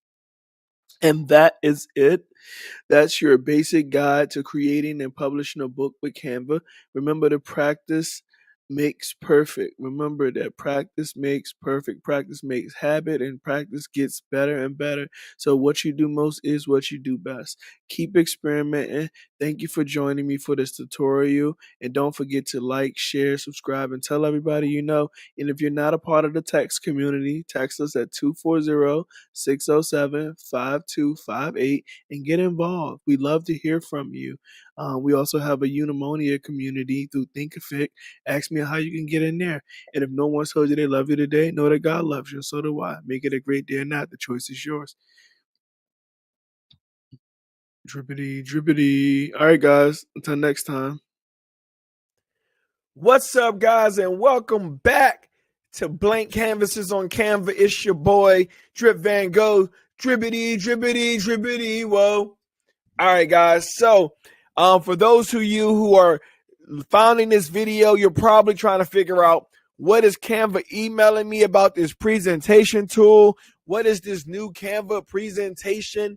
Well, I'm here to tell you 3 tips on Canva and this new amazing presentation tool, which allows, I'm in Canva right now, guys, and I'm actually in the desktop version of Canva, which I just downloaded.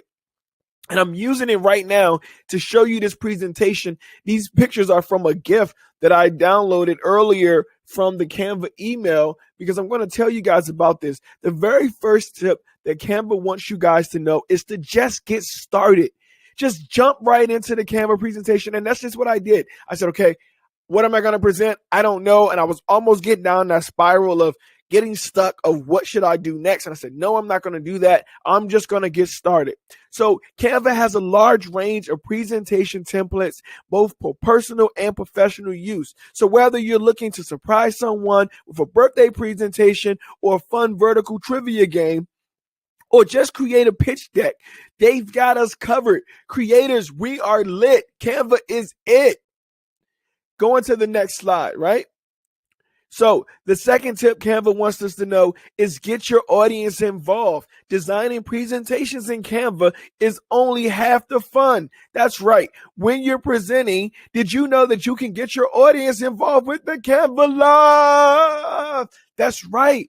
Instagram, all that other stuff is cool, but we got Canva Live, y'all, where we can go on live and you can watch us present straight up on Canva. Running live sessions to keep everyone engaged with live Q&A, enable Canva Live while presenting in presentation mode. And it's easy. Just follow these simple steps that are on the screen. Click on the Canva Live button at the bottom part of your presentation of the screen. You see that? There you go. Then you click on the Start New Session, and it will generate a unique digicode. Look at that. Then ask your presents Then you ask your participants to visit canva.live and have them enter the code and ask you live questions while you're presenting. How cool is that? Goodbye webinars, goodbye everything else. All in one is basically a PowerPoint presentation tool with video. Lastly, but not least, tip number 3. As I mentioned, I'm actually using the Canva desktop version. I've downloaded it and I'm using it on my Mac. Take your desktop presentations mobile. You never know when inspiration will strike you. So be ready to create anywhere with Canva mobile app. That's right, guys. Make sure that you download the Canva mobile app. It's super simple. Just go into your app store and download the Canva mobile app. And this is not a paid video, so I just want you guys to know I actually use this on a day-to-day as a tool. I even create, if you look at the bottom right hand of the screen, these drip starter packs for people who are getting their business off the ground, but maybe not be sure how they want to get their stuff going. And I got some other tips I'm going to tell you about later on. It's really going to support this drip starter pack, but I'll tell you about that later. You see, you have to be ready on the go. You can upload images, videos directly straight from your phone and design on the go. You can even start designing on your desktop and then continue it later. So let's say, matter of fact, I started editing these videos, this whole presentation here on my phone, and then sent it to my computer so that I could use it on the actual desktop version of the app. So download the Canva mobile app and get access to the powerful Canva tools at your fingertips. And I'm talking at your fingertips for real. Be able to compete with unique graphics and put your competitors out of it. There's so much you can do with Canva. I'm so happy to be honored to use them. And make sure you check out Canva Pro for a reasonable price. Again, this is not a sponsored post, but I'm such a happy camper at Canva. So it's been Blank Canvases on Canva with a little promo, I guess, telling you guys to check out these 3 dope opportunities on Canva. And I'll be back with more, breaking down some of the extra features. There are 4 more launches that Canva dropped this year, and I'm super excited to tell you about those as well, and different tips on the presentation. So if you like that, you guys want to join me for a live webinar on Canva, hit that like button, ring that bell, and show me some love. Show me some of that Canva love. It's your boy Drip Van Gogh. Drippity drippity.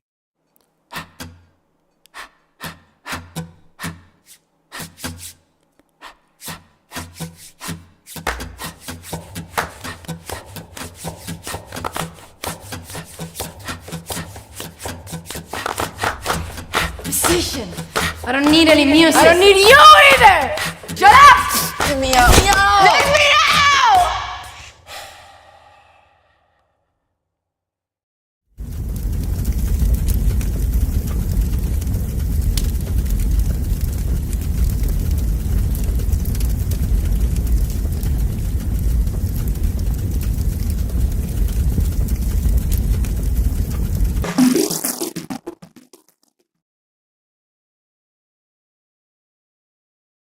My name is Emmanuel Sims, and you're watching Rising Filmmakers.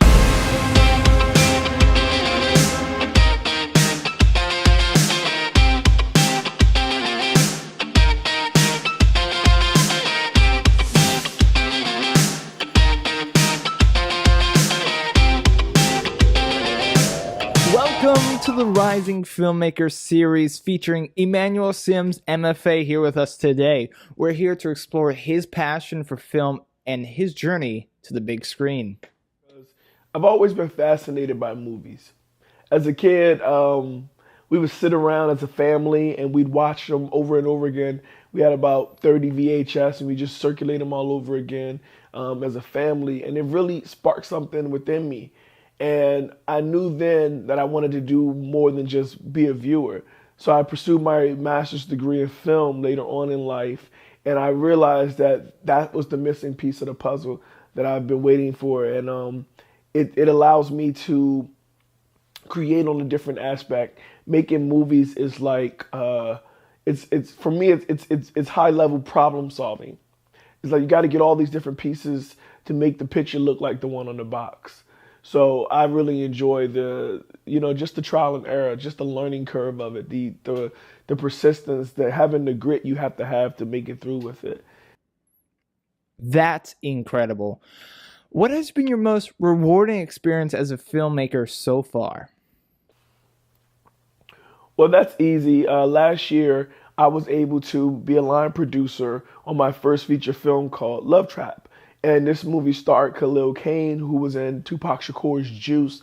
And it was super exciting for me because I'm like, oh my God. Like, I used to watch him on Girlfriends and like, I'm like getting him water, you know what I'm saying? And we had like these really deep conversations, and like, you know, he knew that I was on a deeper journey for manifestation. He could tell, you know, based off the conversations that we were having. And I just went up and asked him, I'm like, yo, how do you tap in? And, you know, we got into it, and he was like, letting go. When you let go, you're able to really be into your character. And I was like, yo, oh my God. Like, but I literally was like watching him on TV, and now I'm line producing a movie with him in it. So I can't say it gets no better than that. You know what I mean? Why do you think it's so important to have diverse voices represented in the film industry? I think it's very important to have every culture, background, or perspective represented in film. It gives people an opportunity to see themselves on screen. And it's these stories that I believe could spark the decision to actually make real change in the world. So we want to inspire these people, you know, and I think representation is key. That is a great point. As you continue to make films, what message do you hope to spread? I want to inspire people with my films. I want to give them a sense of hope and optimism that if they really do try, that they can receive the outcome. I do believe that fear can come in so many different forms that we don't even notice that it's there. And in times, I want people to know that they can still make it even though they're afraid, even though they're not sure that the outcome's going to come out, but they still pursue it, because everybody that's gotten past that next step knows that the further that you push, the more you find out you can do. So I just want to inspire people to do that, and hopefully we can spark a new generation of creatives. That sounds wonderful. Thank you. Finally, Mr. Emmanuel Sims, what would you say to any aspiring filmmakers out there, such as myself? I would say don't be afraid to take chances. Dive right into your goals. Some things will work out, some things won't, but you'll never know what you can do until you try. So just get creative. Don't worry about all the details right now. Just get started and just chase your dreams, and I believe in you. And I'm proud of you right now for even just getting closer to this step. You know, the fact that you're viewing me now, it says that you really want to further pursue your career, and you're trying to get to another place in your life. And I just believe that you can get there. And I'm here to support you because you're no longer doing this alone. Welcome to the community. We'd like to thank Emmanuel for joining us because we are about out of time. It was an absolute pleasure having him here with us today. It was great to know more about him and his passion for film. We'll see you with the next rising filmmaker. Thanks for watching. And thank you guys for having me so much on your platform.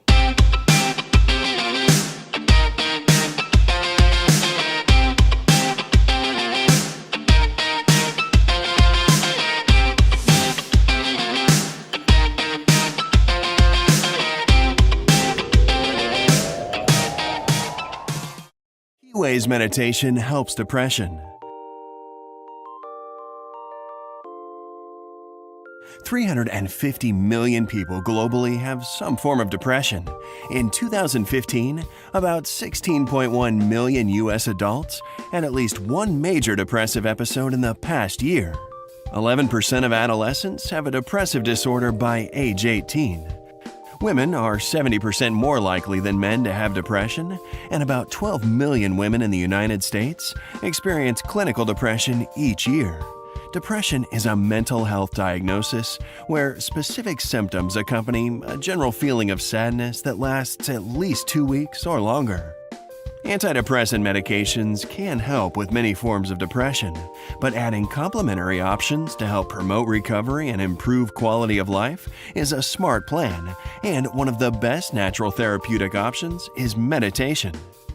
A study conducted by the University of Montreal found that meditation offers you the opportunity to naturally boost levels of serotonin.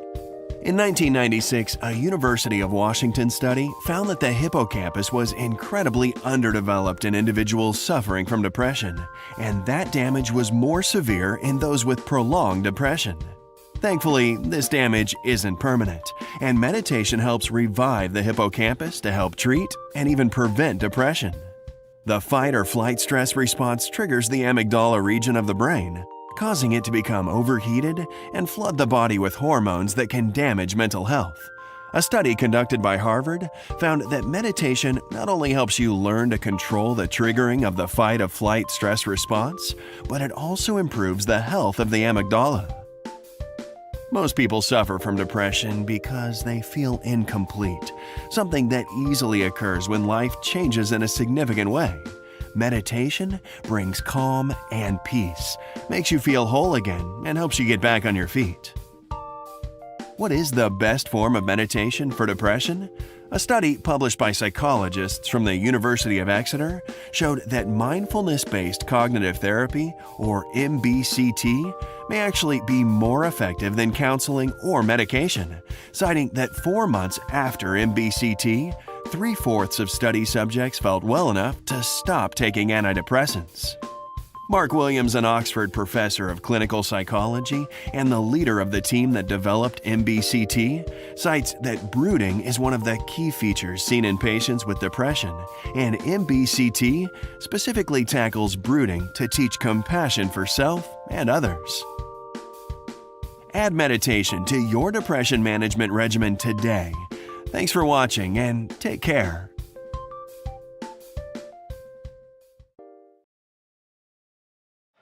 You are not a tanner, you know. But you know, it's all right. I'm happy up here, man. So I was living in Atlanta for 5 years. I graduated from Clark Atlanta back in the day. You know what I'm saying? And then straight up, and then I was filming MacGyver out here for 5 years. But I'm gonna tell you, I'm glad because I live in LA. And I'm glad I'm in Atlanta. I love coming out here. Still got a house out here because I feel like y'all appreciate y'all men out here. Okay, women. Y'all like these niggas ain't shit out here either. Y'all like them niggas ain't shit either out here, motherfucker. In LA, man, LA women don't give a fuck about no. LA women only care about status. That's all LA women care about. And if you don't got the right status, they ain't not fucking with you. Okay? So like, this is when I learned this shit out the hard way. I was on MacGyver, right? I'm thinking I'm doing shit, right? I said, yeah, I'm on MacGyver. I was talking to a chick. I said, yo, I'm on MacGyver on CBS. She was like, CBS? Oh, basic cable ass nigga. Oh, antenna ass nigga. Bad reception. And you not in that movie, boy, bye. Very disrespectful. And see, y'all gotta understand some shit. I'm from Florida, right? I'm originally from Florida. Okay? I'm from St. Petersburg, Florida, okay? In Florida, I'm a hometown hero, all right? In LA, I ain't shit. All right, let me tell a girl in Florida I'm on TV. What? You on TV? Oh my goodness! I said if I ever met anybody.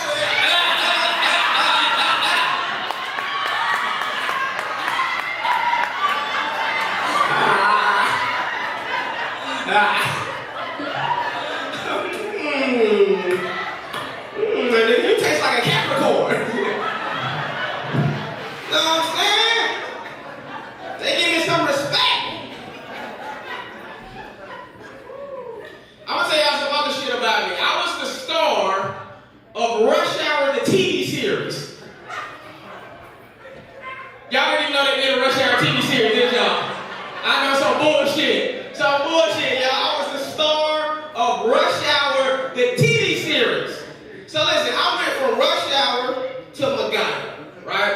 I was on CBS for the last 6 years. I'm gonna be real with y'all. I did not become a multi-millionaire. I did not. However, I did become a multi-thousandaire. That's right. Hey, you gotta take the wins where you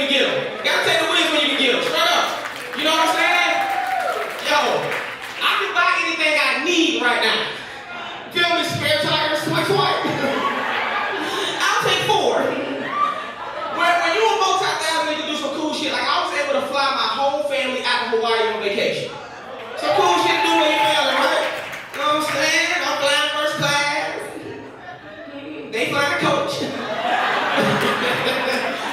But we got there, right? And we stayed at this beautiful resort. We stayed at the Kahala Resort. And at this resort, you could swim with dolphins. So my daughter was 4 at the time. She's like, Daddy, I want to swim with the dolphins. I'm like, baby, whatever you want, you got. So I went to go talk to the dolphin instructor, and she was like, it's just $1,000 per person. I said, well, bitch, stop. $1,000 for $1,000. I better be able to fuck that dolphin. I was like, what that blowhole do, my nigga? Like, for $1,000, that dolphin better eat my ass. That, oh shit, oh shit, bitch. Bitch. God damn, the bottom nose gets you on your tippy toes.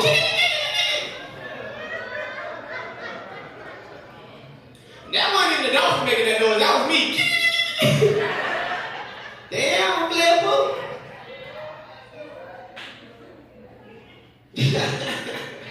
I did some other cool multi-thousand shit. I took my whole family to Disney World in Orlando on vacation. Alright? Some cool shit to do for your family. But I did the multi-thousand way. I got us a Disney VIP tour guide. Y'all know about this shit?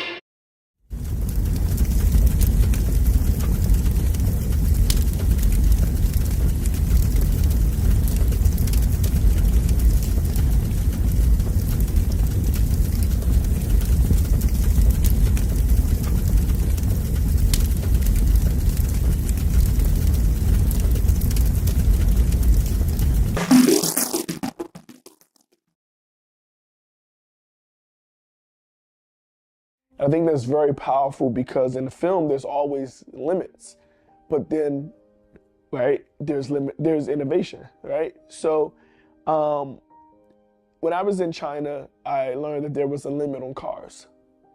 So one of the innovative things that I noticed that people would put motors on their shopping carts so that they can still get around and things like that.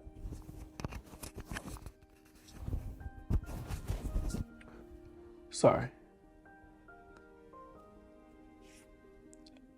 And people can still get around and, not have to just push the carts, but have a little motorized push with it. And I thought that was super innovative. I learned that in China, the way they keep their GDP up is that they keep the cycle flowing, basically. So if they keep the carpenter building, they keep the masonry making the cements or however it works. I may be getting all of this stuff wrong because I honestly got a C in those courses. I started skipping school and being an entrepreneur while I was in China. So whoever came up with these questions, really good questions. But yes, no, I really did learn that as long as you keep the cycle going, as long as you keep oiling the well, as long as you keep working at it, everybody will be able to work. And in film, everybody has an opportunity to work. From pre-production, from idea to post-production and screening and wherever you go with your film, there's an opportunity for everybody in every skill, from sign language to artists who draw paper, to people who do paper mache, to people who style rooms, to people who make music, to people who just, play music.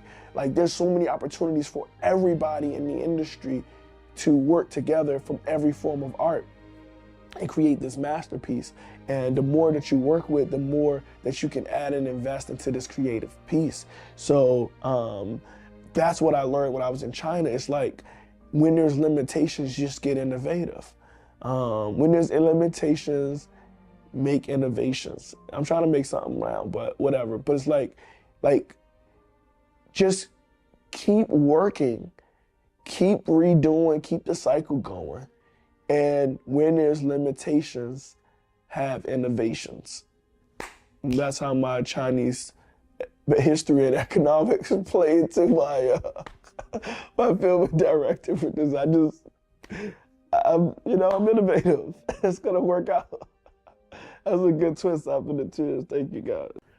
There's a couple of trigger warnings, right? There's the whole Hinton Daily. There's dark humor.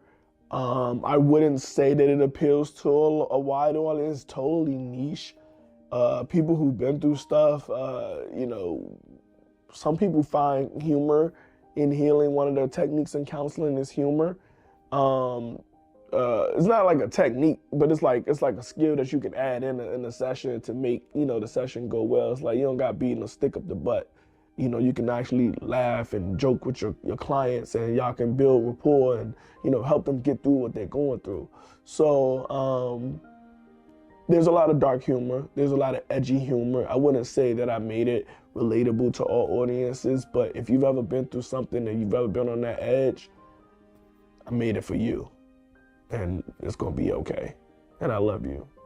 So when I first released it, I did get a lot of good feedback. Now there was a lot of, like from my film students and film people, there was a lot of, hey man, you could have did this a little bit better. I'm like, yeah, you know, it's a good movie. Yeah, it could be done better, but how do I make it better? And I needed money. So thank you guys to all my donors. First of all, I want to say thank you to all my executive producers. Thank you to all my associate producers. Thank you to all my assistant producers. Thank you to all my special thanks guys. Thank you guys for sitting.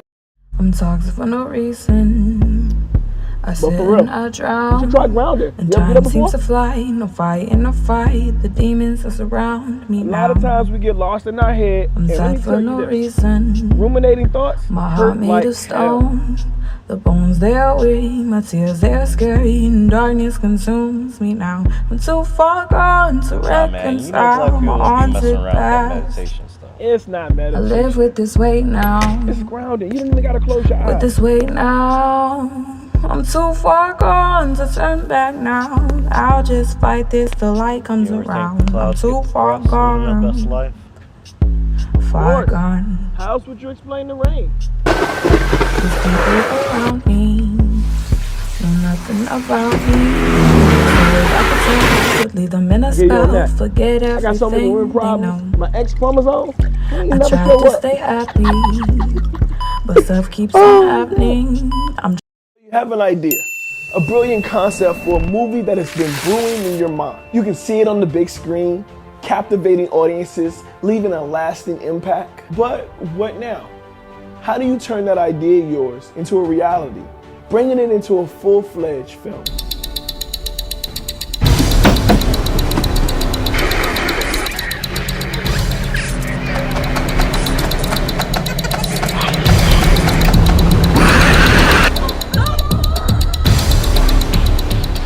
Crazy looking chick on the screen. Get you on that. I got so many women problems. My X chromosomes, they ain't never show up.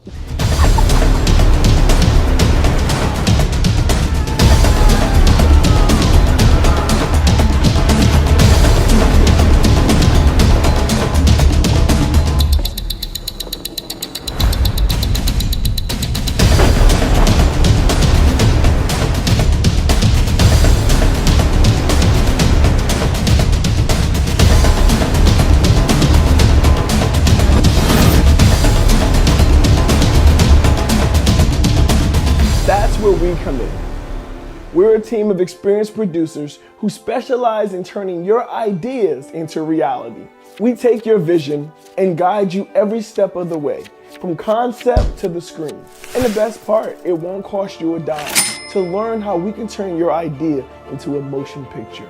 Schedule your consultation today with our team of expert producers. We'll listen to your ideas, provide guidance on the entire movie-making process, and discuss how we can bring your vision to life.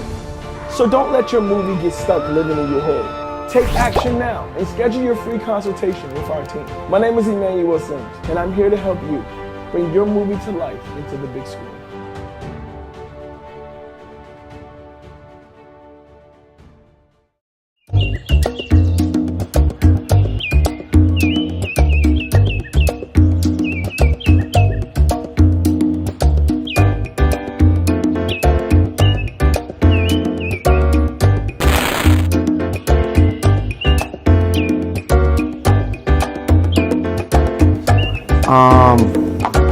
My purpose.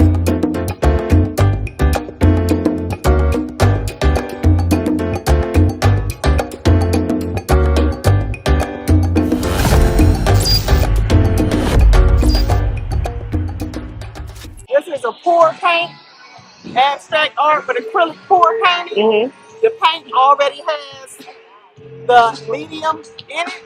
Once I get it poured and the canvas covered, I'm gonna go back over with a balloon technique. Hence, that's why the balloon is under my arm. Okay, okay. My spinner is not as large as I would like for it to be right now. Uh-huh. Should have brought some smaller canvases. However, if you wanted to, you could put it on there and just spin it real fast. Okay. And the paint would spread across. Okay. So once I get this covered nicely, then I'll go ahead and put some more technique to it. Okay. And I am messy, as you can see.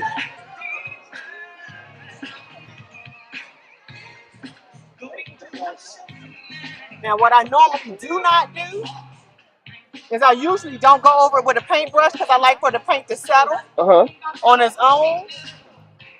So you'll see me filling in the gaps a little bit, right?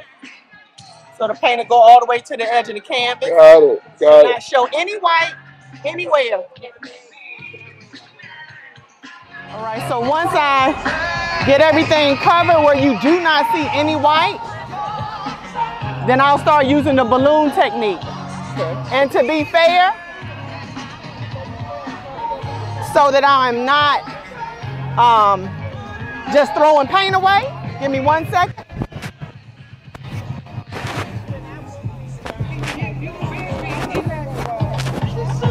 One of the things that as an artist you should always want to make sure happens, your edges should never be white, right?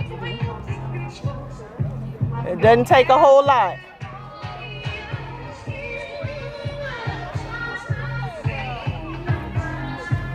Let me lock you in, man.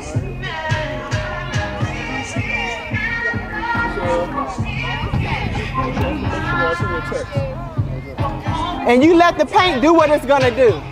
So clearly this is probably as thin of a layer as it's gonna get for this one. Because as you saw before I put it back down, it wasn't really flowing anymore. All right, now for the balloon technique.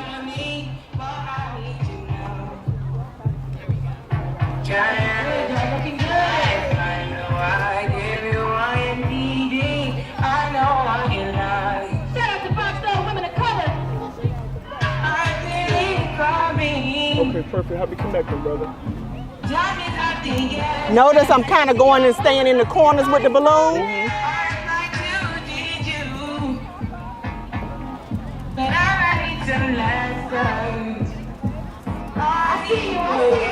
That's just for aesthetics. Give it some design, right?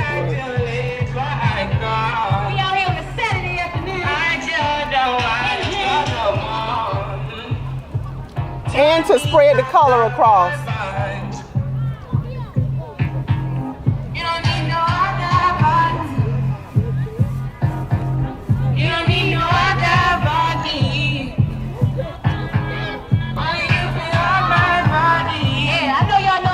All right, almost done. And again, this is to the eye, right? This is no prescription. If it looks good to you, it looks good to me. You gotta go with the feeling.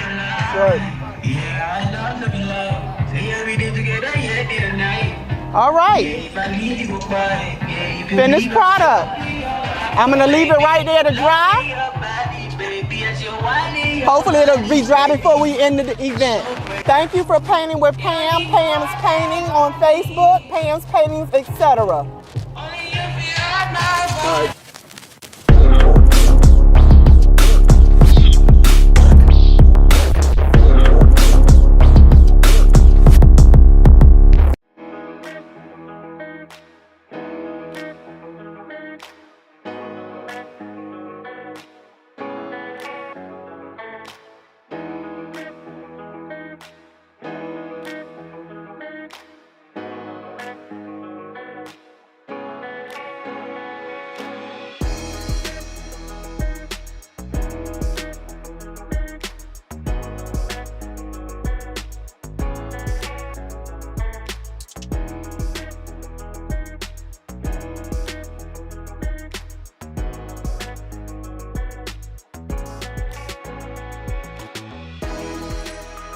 Hi, my name is Juan Lee. I'm a transformational speaker thought leader in the power of love and author of Love Made Simple, the guide to inner peace, contentment, and success. I'm also the founder and executive director of Clear Journey, where we demonstrate the practical applications of love. Love Made Simple. It was basically my journey that was basically having to do with my struggles in life. From a young perspective, when I was 17 years old, I felt really hopeless. I didn't have any desire. I mean, I had nothing. I graduated from high school, but I didn't feel prepared for life. I didn't have a guide. I didn't know what this thing called life was all about. And I went on this journey, and it really allowed me to begin to understand the system of life. And it was love. That's it. And that's the short version of it. But it basically began to show me that everything in this life has a system, and love for humanity is the system of love. It's just like for myself, it's a journey. And what I've attempted to do is to shorten that journey to make it clear so that as you navigate this experience called life, you will have the tools necessary to be able to live a fulfilling life. And that love is the system that allows us to navigate this experience called life in a manner in which we can reach our goals, gain our potential, reach our potential, and gain fulfillment in this life. And how do you get it? By understanding the attitudes of love. When you're able to demonstrate those attitudes of love and realize that we're in this experience called life together, collectively, as human beings, we begin to exercise and demonstrate it to one another that we become one, that what this experience is all about. We're able to reach all of our goals together. That really was the source of the real core of understanding what love is. I grew up in the religion and was Christian. I'm a Christian, still a Christian. And it really began to take love and put it into a corner. And it began to determine that love was exclusive instead of inclusive. And that was when I began to understand that love was universal and not just intentional. It just a thing that was very much exclusive to just a few, but it was inclusive to everybody. And it was that power that we all as humans were able to unite and come together instead of being divided. And so in that chapter, there is no right or wrong. It doesn't matter what your personal beliefs are. It's about what we all have in common, and what we have in common is humanity. Denying yourself has to do with being disciplined. Being disciplined. Success requires that degree of discipline so that you understand that you've got to be able to overcome and you've got to be able to endure to get through to be able to reach your desired goals. And that's where you really have to deny yourself some of those distractions that were there to prevent you from reaching your goals. It's about being able to endure and push through. That's very important as it relates to an attitude of love, is that you've got to be able to endure. One of those things that we talk about in the book as it relates to love and being able to understand what it takes is to really understand who you are and being able to identify that, and then realize that you've got to be willing to sacrifice that which you are, who you are, for the greater good, for the greater good. And that's indicative of this thing called life. You know, we're just passing through this thing.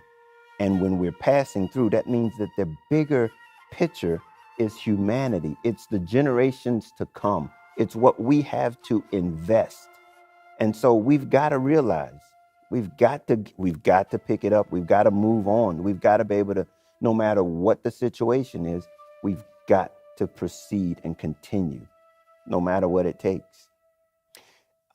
Forgiveness is something that we all have to be able to allow ourselves the ability to forgive, okay? Because we've got to realize that forgiveness is not for the person who's offended you, okay? Forgiveness is for the person who was offended, okay? And that's where we begin to take over ownership of the circumstances and situation by saying, I'm not going to allow whatever has happened to me to be the result of who I am. And so that's why we have to forgive so that we can move on. And that's essential to being able to love, because one of the various things that we do, I talk about in the book, is that love is, once you know who you are, it's about giving with having no expectations of anything in return. That's what it's all about. And that's the best way that we can get to that point, is to be able to forgive those that have offended us at anything, because we're not looking for enemies. We're looking for relationships. I'll be honest, the thing that really began to allow me to see that it was not about me was when I was able to ask myself, who am I? Who am I? What do I have to offer? See, go back to that point when I was 17 years old, had no direction, had no identity, felt hopeless and felt really confused. I didn't know who I was. And when I began to realize through love what it was that I had to offer, and realize what it was that I had to offer was being able to identify who I really was, my authentic self. And that was where things began to be real to me. That now that I realize it's now that I have this journey, that now I know why I'm here, what it is that I'm here to do, and not have to wonder why things are happening, because I'm in control. I'm able to determine it based on who I am. The attitudes of love are the attitudes that we need to possess to be able to manage and navigate life. And those attitudes are very synonymous and very important to being able to do what it is that we want to accomplish in our lives, because it doesn't really matter. And the 7 attitudes are sacrifice, humility, courage, caring, discipline, responsibility. And the last one is one that we've talked about as it relates to being disciplined, but it's tenacity. Having that ability to endure. Those are the 7 critical attitudes of love that when you put them together in the system, it's tenacity. And it's all about being able to put all of those together so that you can be able to reach your goals. And when you put them together in the formula with life so that you can come to have your outcome, to reach your outcome. See, your attitudes dictate and determine your perspective. And it's from that perspective that you begin to act on them. And it's those actions that produce your outcome. So in any case, without the proper attitudes, you're not going to reach the outcome that you desire. And what love gives you is the proper attitudes to reach your outcomes. Love, being able to subtract and just to take yourself out of the picture. See, when you can begin to dictate, your actions are based on what you're trying to get someone else to act in. Oh, that's powerful. That's really powerful. I mean, that's giving you some really, really strong foresight as it relates to being able to control your emotions, control the way in which you're doing things, with the idea of being able to project them onto someone else in a way that is beneficial, not for only for yourself, but for them also. Desiring others to reach their potential is basically myself, for instance, I'll use myself, when I'm able to consider others above myself, that's basically what that's all about. And that's really determining my desire for my actions. Because what I want to do is I want to present myself in a way that benefits someone else. And in how do I do that is because I desire for them to be successful. And that's the gist of it, because it brings me fulfillment. Intent is very important. I think that's something that a lot of us don't realize, that it's important to be intentional, because you have to begin to identify what it is that you're trying to accomplish. See, it's just not things that are going to happen. And I think many times we realize and we think that things just happen. No, things get put into a process. They begin to move in a particular direction based on our decision making. And it's as though we had nothing to do with it, but we had everything to do with it. We had everything to do with it. And we don't realize that. And so as we begin to look at outcomes, we can't point the finger. We have to be able to understand that these outcomes, we had as much to do with them as anyone else by putting ourselves in a place for that outcome to occur. Here's the thing about love. Love, to implement those 7 attitudes that I talk about, the ability to know when to implement those is a great deal of the challenge, because in a lot of cases, it's going to be very uncomfortable. And so it's the ability to be able to endure through that uncomfortableness, that difficult time, to know that the benefit outweighs that particular type of discomfort. So it works. It's not easy. My book, Love Made Simple, is exactly that. It's information so that you understand, and you clearly understand what it is that you're having to do, but you have to choose to do it. You have to choose to do it.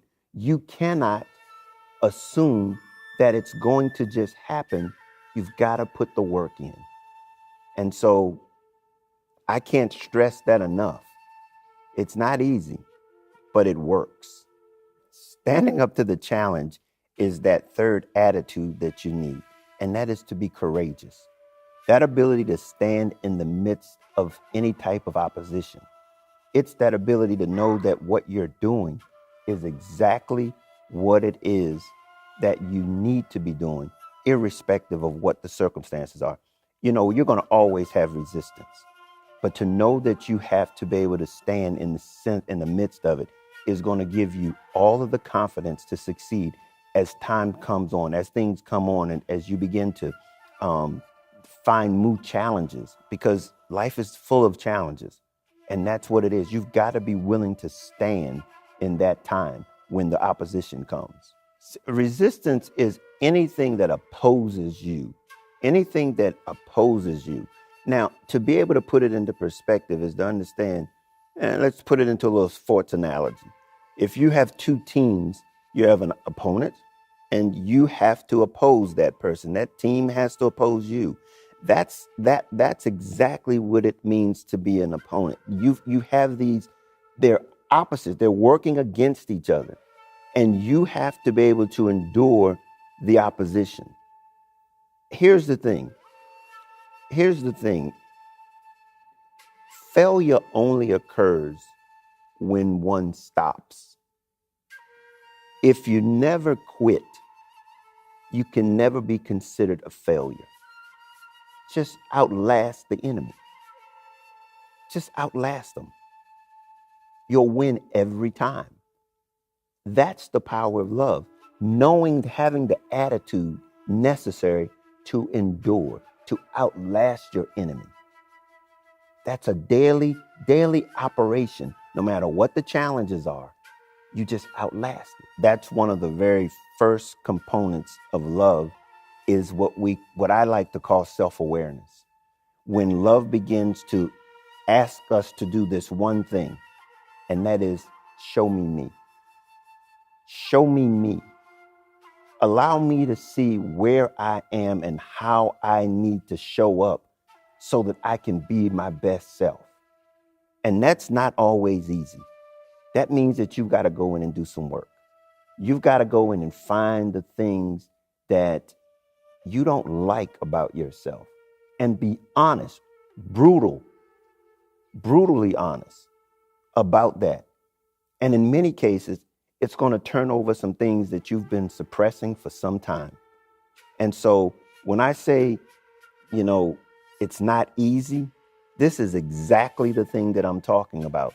Love made simple, but it means that you got to get in there to do the work. And here's the thing, know that you need to go in and do that work so that you can be your best self. One of the things that I like to stress is that we all have weaknesses. And because we all have weaknesses, that we have to understand that our greatest potential is on the other side of that weakness. And for us to be able to get to the other side of that weakness is that we have to be content with who we are. We've got to know who we are, accept who we are, develop who we are so that we can give who we are. That's the important part about knowing self and that self-awareness that I refer to. From the perspective of love, and when I'm able to possess it, then everyone can count on me. Because if I'm operating out of the attitudes of love, you can count on me. That's what we're in this thing to do. We're in this thing together. And for each one of us to be able to possess these characteristics, we know that we connect to one another. And when you know that I'm here for you, and I know that you're here for me, you can count on me. We're in this thing together. And that's what that's all about. It's about knowing we are here together and that there's nothing that I don't have that you need that I don't have to give. That's it. That's why we're here. It's to give our best to one another. The framework for life is the family. The family sets the foundation. It gives us the perspective that we need to be able to navigate life. And when it's successful, it has a tendency to reproduce success. When it's unsuccessful, it reproduces unsuccessful children, connections. And we wonder how we go from generation to generation in the same similitude. It's because of the family. We all have one. We didn't get here outside of one. And so we have to understand the value of that family and what it's intended to do. It's not just to put a roof over your head, put some food in your stomach and some food and some clothes on your back. We have to realize that that's the ground for the development, the nurture, the things that you need to be able to evaluate what does it mean to be authentic, who we are as an individual. It is the most important part of our journey, and is the biggest thing that for most of us it's missing. And because of it, we look at our society today and we wonder why it's the way it is. We've got to begin to take it serious. It's just not about me. See, parenting is essential for the development and the nurturing of the generations to come. And our existence is just for that. When I speak about love, when you think of love and you think of the family, they can be synonymous. because family is the demonstration of love that you can see day to day. And if it's not working, you know that it's not working. And because if it's not working, things are falling apart. Things are not, they just don't work the way they're supposed to work. One thing that I want to do, and I want to interject here, and some people don't really realize this, is that love demonstrates one's motivation. Love is an action, and it demonstrates a motivation. And what we've got to realize is that that motivation does not always have a good intention.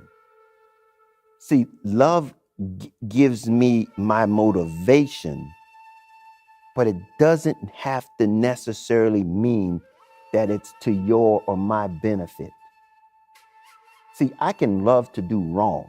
I can love to do evil. That's my motivation, to do evil. And I have this passion to do it, is my love that I demonstrate. And what I want to do through love that's made simple is to know that this love for humanity is on behalf of another.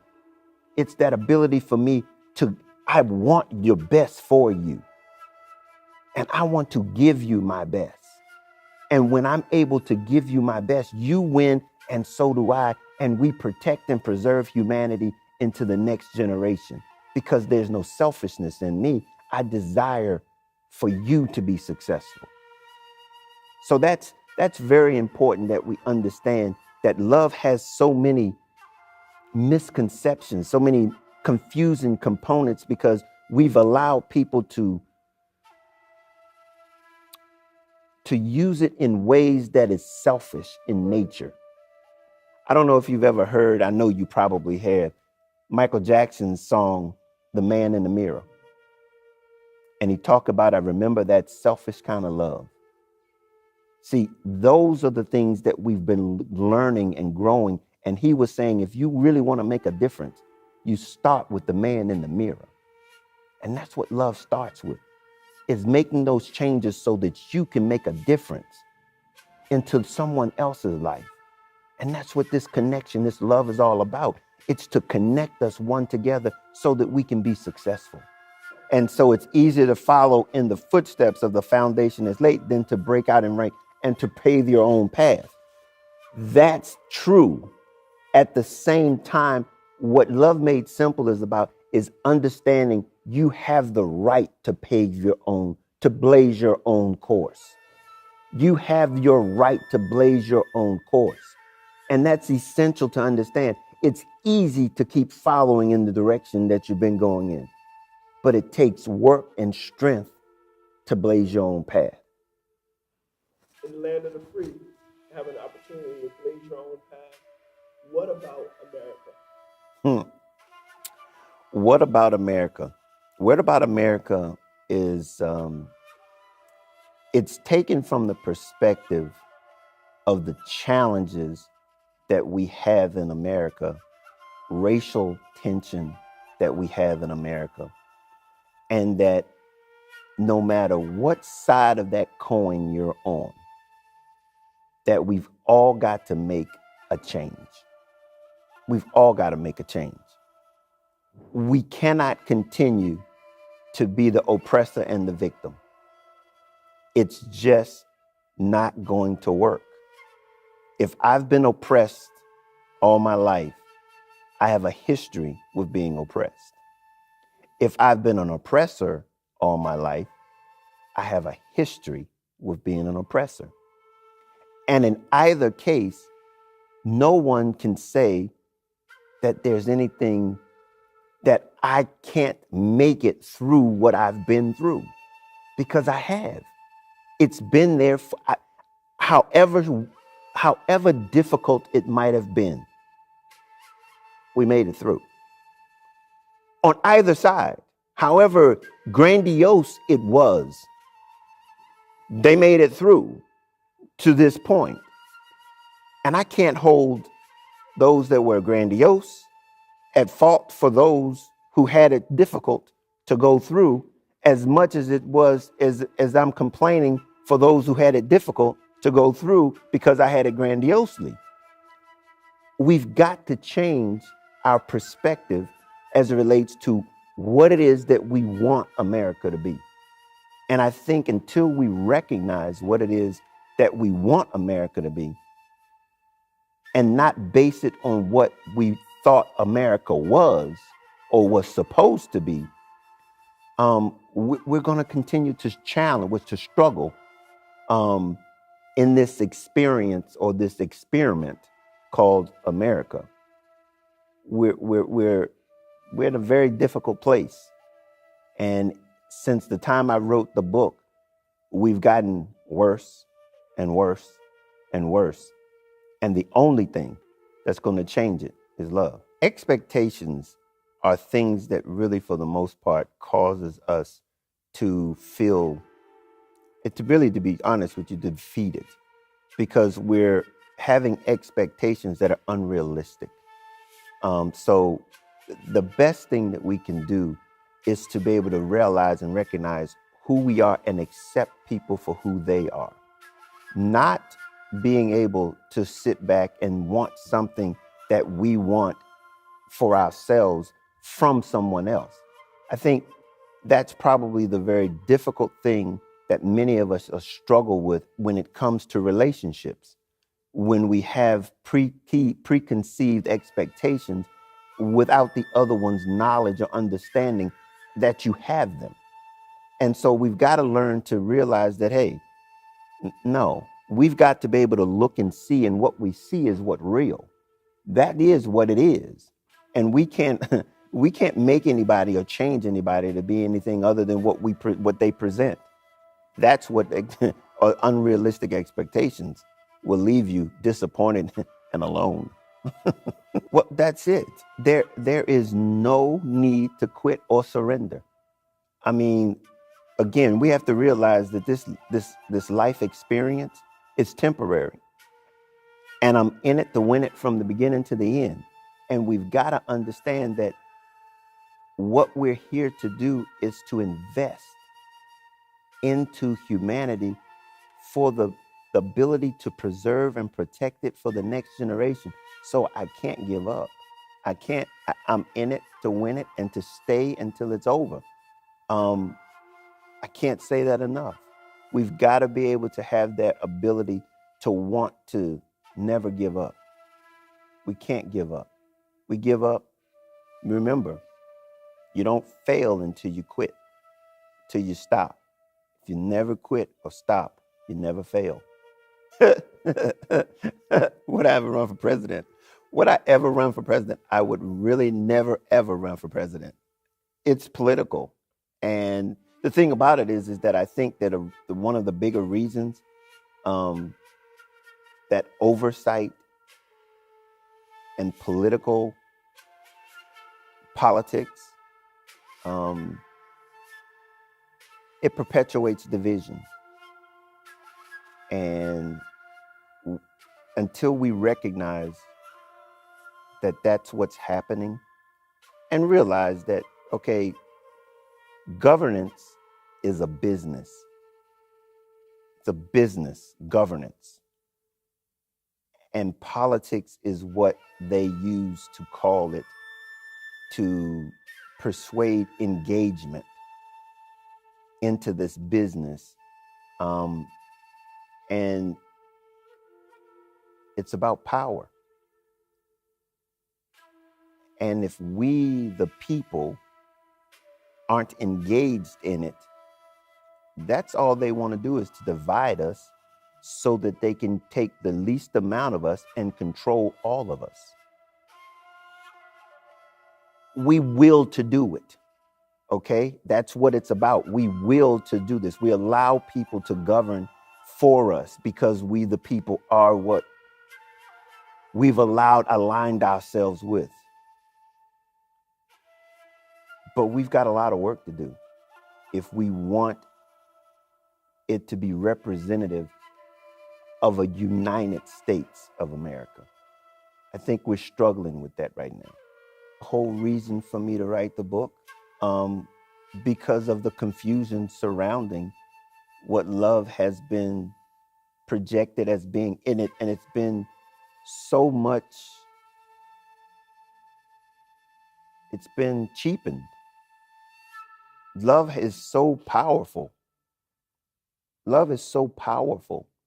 And when we've been duped, we've been lied to, we've been deceived, and the people that we thought were teaching us with sincerity and truth had their own agendas, and they made love exclusive and not inclusive, and then put boundaries around it, and it's liberating.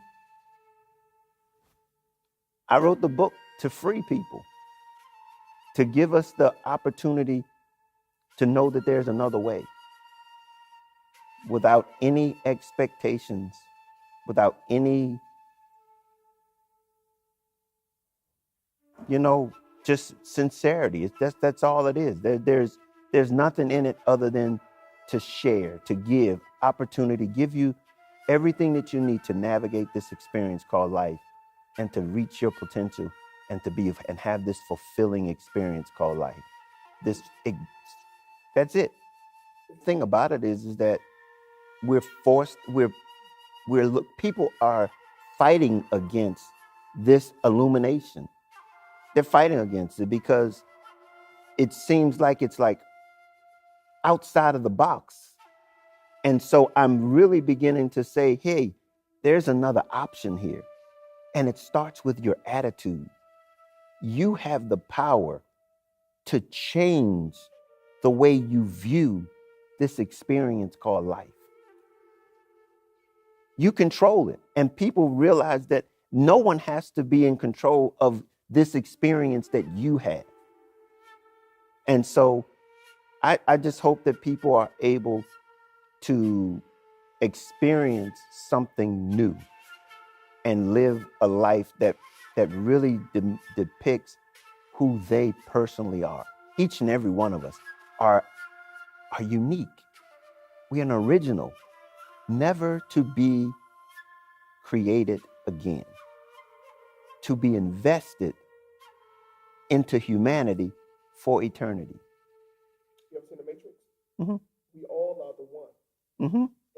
And I was sitting there looking at you, and I'm like, well, he's the one. Mm-hmm. But I'm like, yo, we all the one. But you're the one. Yeah, it's the fact of the matter is that we all are the one, and we all have that uniqueness that we all need.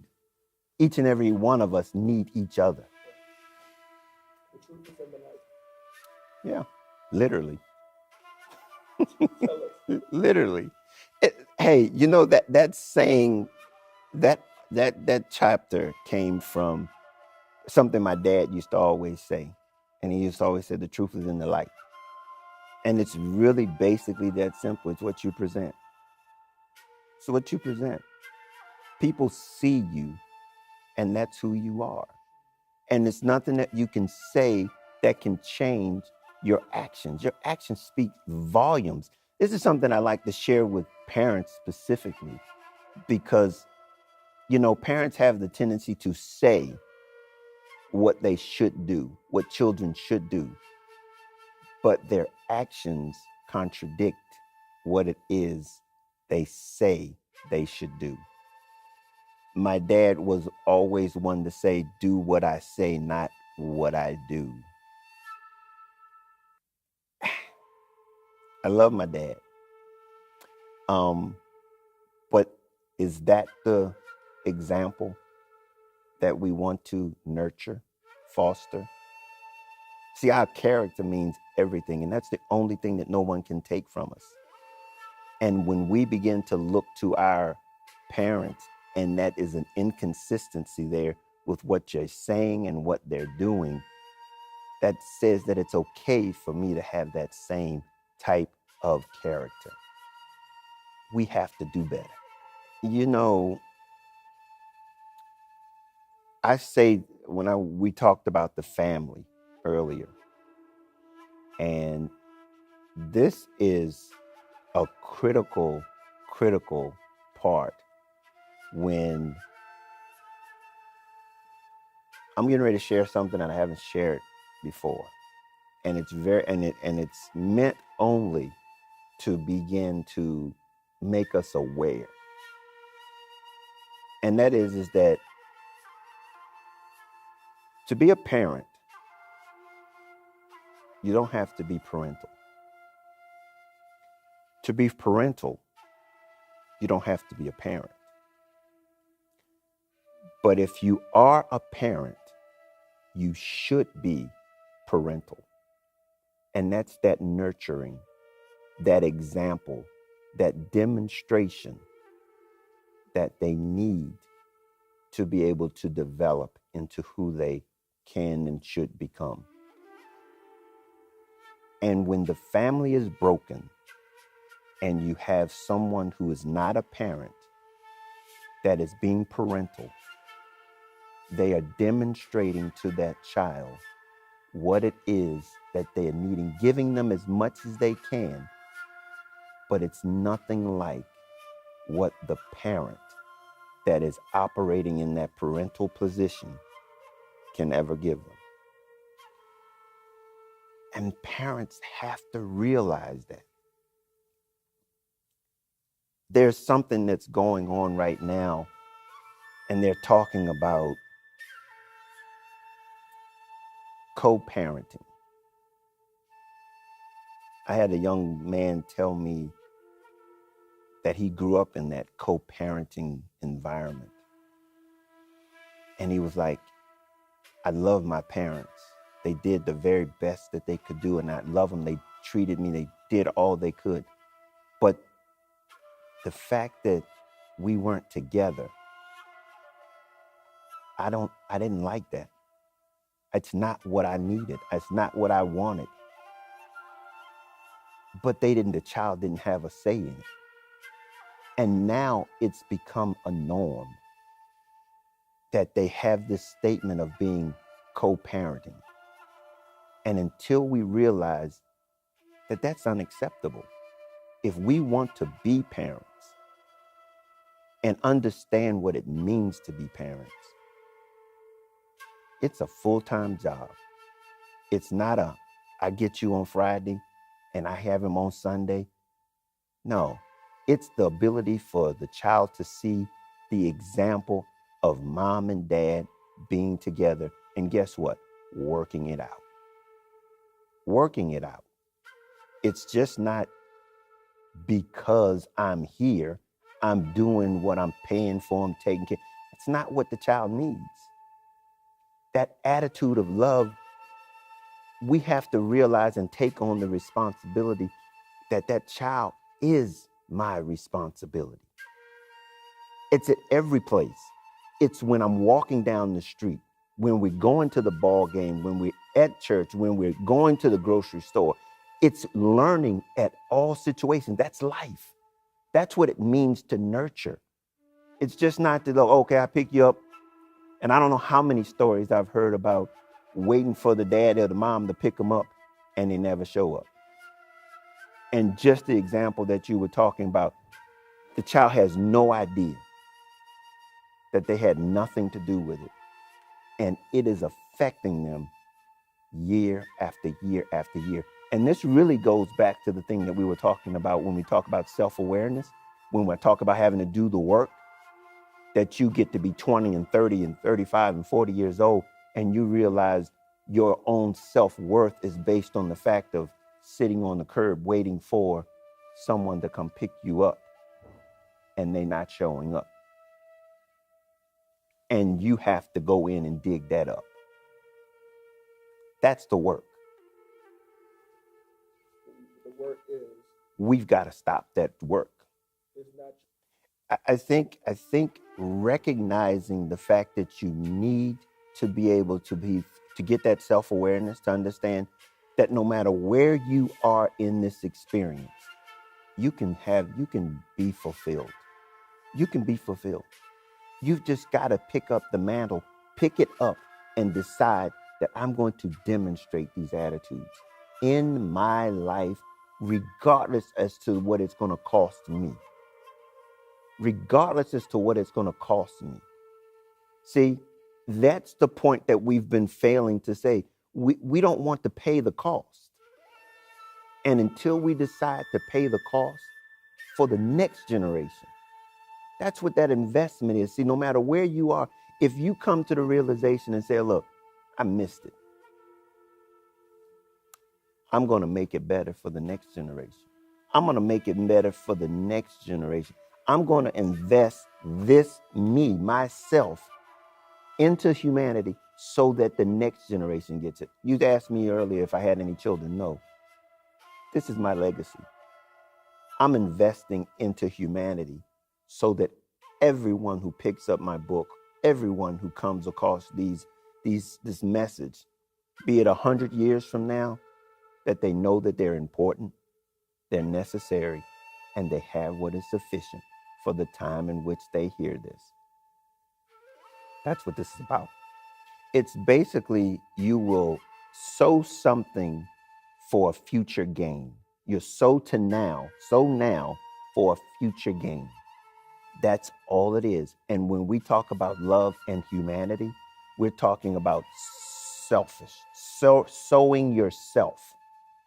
That's the investment, sowing who you are for a future gain, so that the people that would come across your investment into the future will be advancing humanity because of what you sowed. See, humanity is at 3 phases. It's in the past, it's the present, and it's the future. But the only time that you get to invest in it is in the present. That's the only place and time that you get to invest in it. See, because in the past, they invested their present so that we would be partakers of it in the future. And now we're taking this present time that is going to be the past into the future, so that they will be able to look at the past and say they invested into us so that we could grow, develop, and mature, and to preserve and protect humanity into the future. It's a circle. We all are in it, and it's just a temporary time called the present.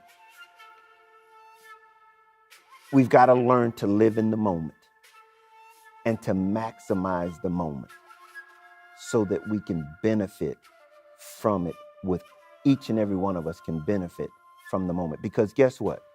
Tomorrow is not guaranteed. We only live for the moment. And love allows us to do that. Right now, no worries for tomorrow. The beauty of sacrifice. You know, when we think of beauty of sacrifice, we have a tendency to think that it's negative. But sacrifice is really something that denotes who we are, and so we're willing to give who we are. When people give, and one of the things that I like to think about when I talk about, we get into the holiday seasons and we feed the homeless and we give gifts and stuff like that, and Thanksgiving and Christmas and stuff like that, give them food. That's not a sacrifice.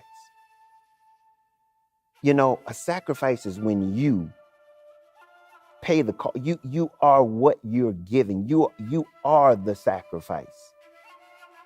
And it's when you're willing to do that daily is that we really begin to understand what love looks like. See, I didn't realize what love looked like when it takes on sacrifice until I went into the military. The first requirement for being in the military is to be willing to be a living sacrifice. That's your job.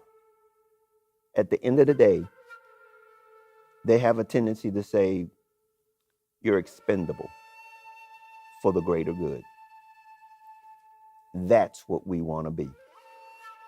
We want to be that sacrifice for the greater good. That's what love is that ability to demonstrate that daily. When you're not aware, when you're not concerned about what someone else thinks about what it is you're doing. Enough is enough. It's knowing that what you have to offer, you've got everything that you need, and nobody can intimidate you based on what it is that you have. I'm content. I have enough. I don't need more than, I don't have to be compared to anyone.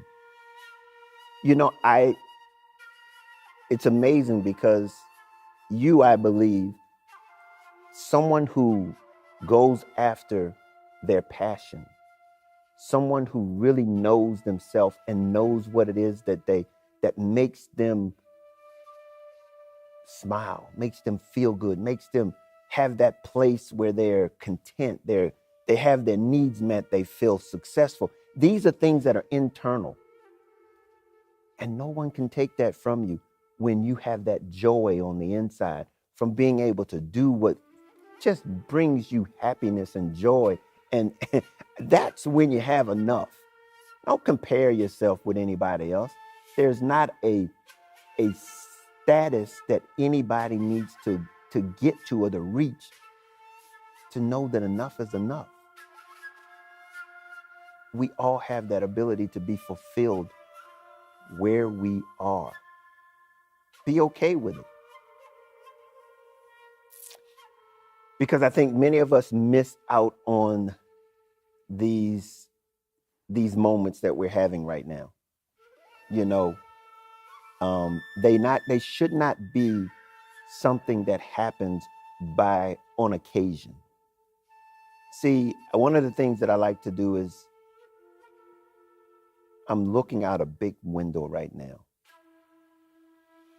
And I'm so thankful, and I see so many things happening. And I'm thankful.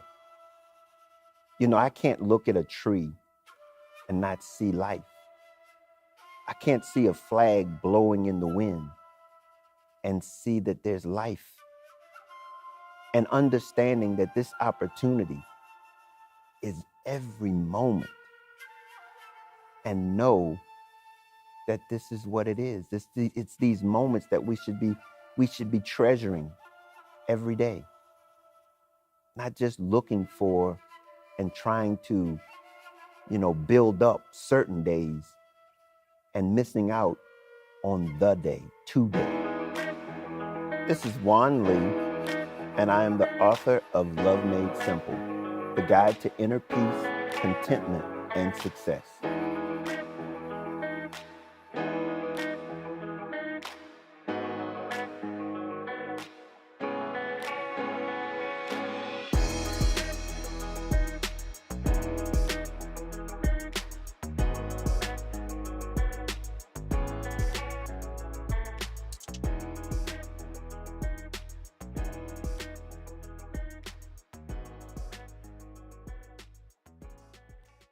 You gotta realize a lot of us 30 and 40 years old haven't been willing to get our feet wet yet. Haven't been willing to step out of the boat and just see if we keep our eyes on our prize, will we be able to stay afloat? We have not even stepped out of the boat to get our feet wet yet. Somebody turn to your neighbor and say, this nigga don't know me. How the fuck he know what's going on in my house? Making every reason and excuse why not to leap. Oh, but there's so many things down there that I could fall on. What if I don't even land on my feet? What if I fall on my face? What if I can't get back up? All valid facts. But what if you can? What if your genius has been sending you the friends that you've been asking for, but you've been pushing them away because they're not like the type of people that you used to? Or they don't make you feel the way you used to? Or they're just different, they weird. But that's the friend that you might need. How many times do you need to be reminded of something that you love before you go get it? Well, let me guess. The kids, the house, the bills, the job, the family members, all while you refuse to chase your dream.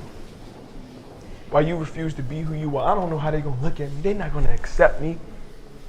They're gonna turn their nose up at me. They're not gonna make me feel good. Fear, it'll get you every time.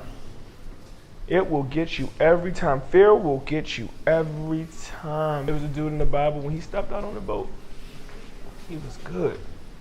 All the way till he took his eyes off the prize. I can't jump right now. There's so many things down there. I could fall on my face. What's your prize? Go get your feet wet. Go make mistakes. Go fall. I want you to know that it's not too late. And it never will be too late. I believe what you do most is what you do best.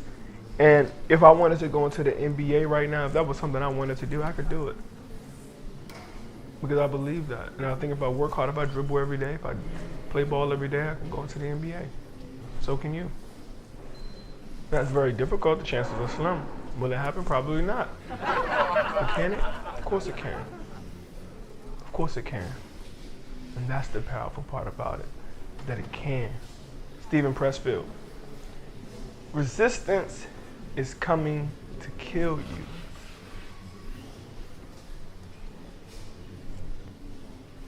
Peace. For all the people who eat plant-based stuff, I don't want to offend you and call you by the wrong name. And then you're like, oh no, I'm not classified as a... So, this one's for you. Come back to the Struggle Cook Show.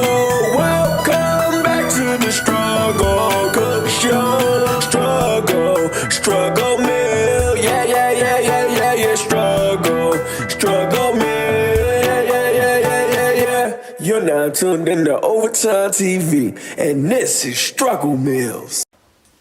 What's up, guys, and welcome back to another episode of Struggle Meals. Today, we're going to be doing Beyond Meat, Beyond Sausage, plant-based sausage. It's made by Brats.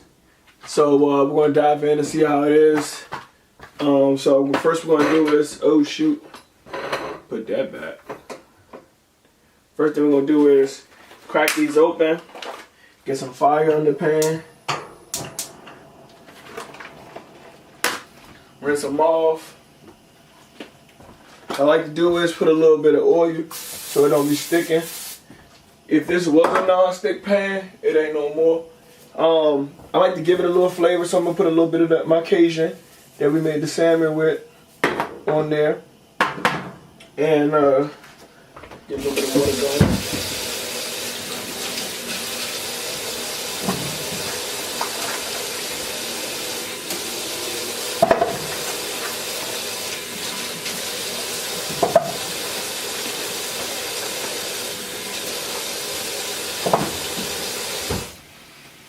Now, there's a couple of ways that we could probably go with these. Let's season the top end. You know, as always, a little bit of black pepper.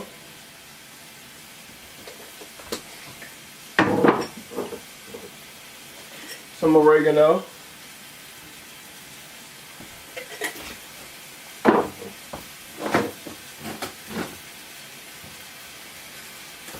And that's it. So we're gonna roll this around, rotate this around a little bit. Finally got my my spatula, my ghetto spatula. It's clean. It's just been through some hard times.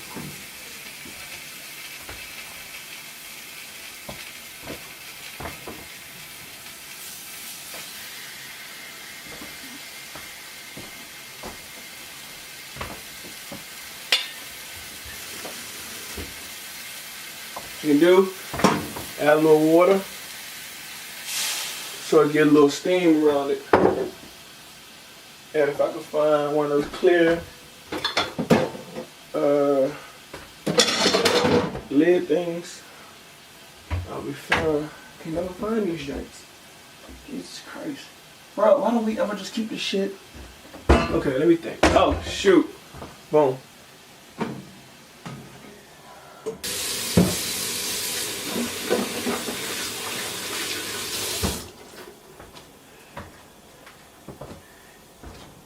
And you know, I want to put a little I want, like, 'cause, you know, I ain't really made nothing else to go with this.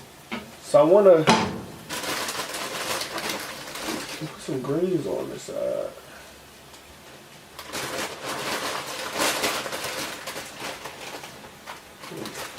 Just gonna cover that with some greens.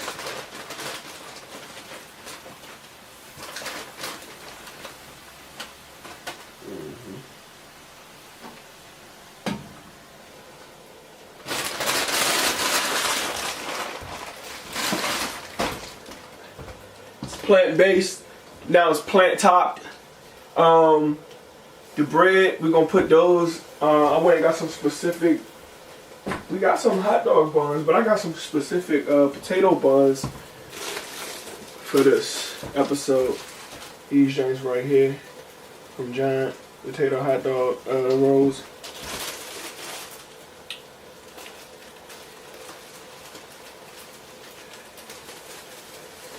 So what we do is we'll get that together and we'll be back. So, but I always like to introduce y'all to some new stuff. I got some basmati rice, and you can throw this shit in the microwave for a minute. So they say just tear it open about an inch, might be more than an inch. Put it in the microwave standing up. How long did it say? It said a minute, 90 seconds. And I don't know exactly what I'm gonna do with this, but I know I wanted some rice, and I had these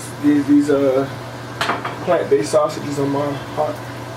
But yeah, they doing their thing. It smells so good. I'm trying to do this without flipping the damn pan around.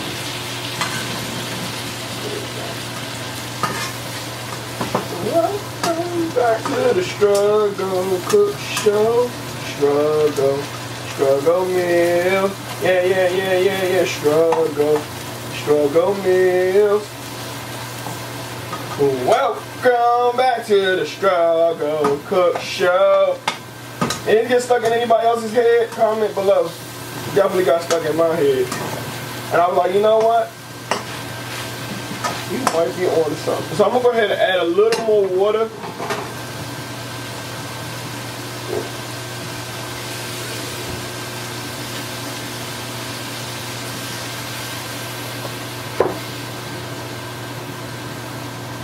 And since I didn't get a chance to season the kale at all, just put a little sprinkle of salt.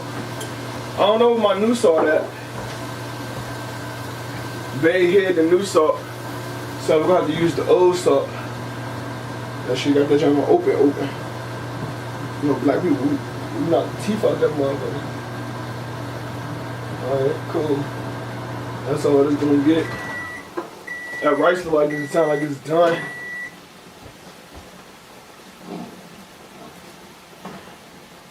Okay, put that back on there.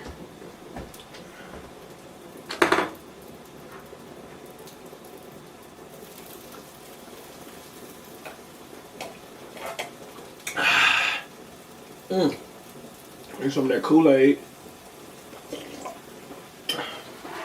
What flavor? Great. Ooh. Wasn't ready yet. But yeah. So, probably gonna take this kale out real quick.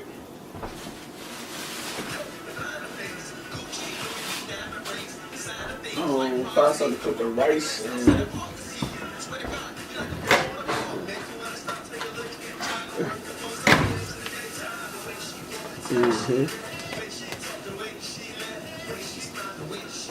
Let's see if I can put this food on the back burner. Oh, you see what I did there? The back burner. And then turn that one off. Make sure it's off. Alright, cool. And put some rice on the plate. Ouch, it's hot.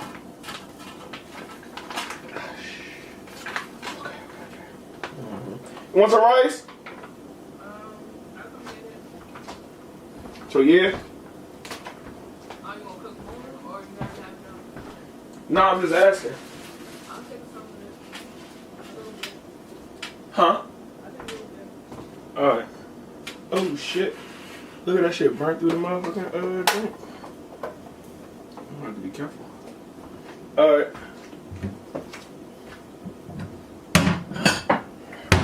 So got the rice on there. I'll just take some of this and put it in this bowl. Because I don't know what I'm doing per se with this, but I don't feel like the last episode y'all really got to get a meal. So I'm gonna turn that down. Move that. Like y'all, I forgot to put the whatchamacallit in the shot. Just throw some kale on top of there. You want kale too? See, I like my kale just like this. Just like my spinach. Nice and soggy.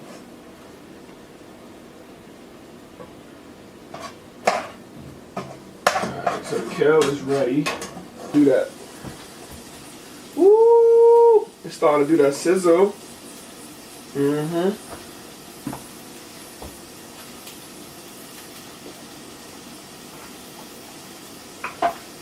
Alright, so right now,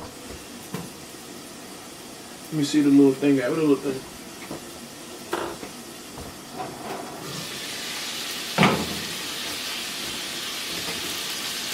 Take this knife.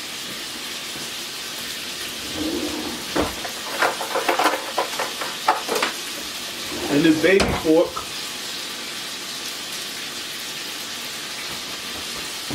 And we're gonna cut this bitch open. I see red and pink, but this ain't supposed to be meat. So I wonder where that's coming from. So I wanted to open it up. Can't put something on a package thing. I'm gonna be foolio. Yeah. So far, so good. Well, I feel like I'm losing flavor with that. Yeah, that do its thing.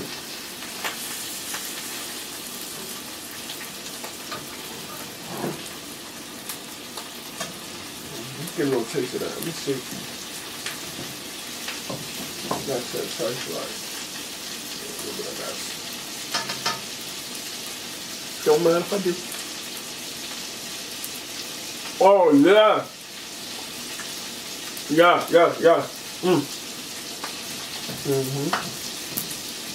Alright, so let me chop one up for my bowl.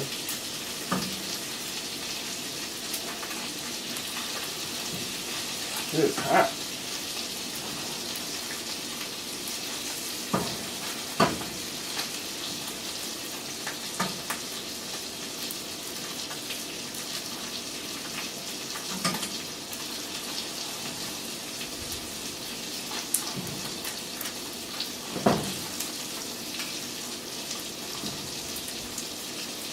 It's a plant-based sausage. Oh yeah, let me try this one.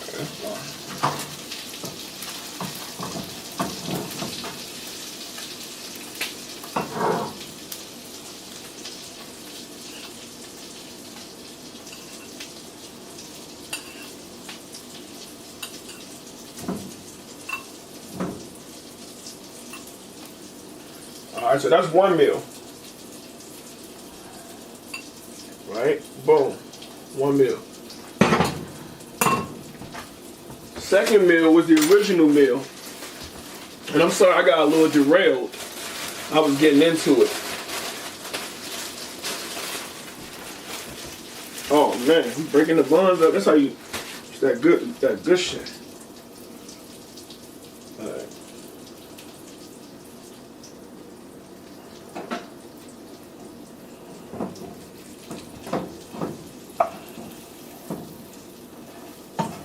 In there. Some more, what you call it? More butter.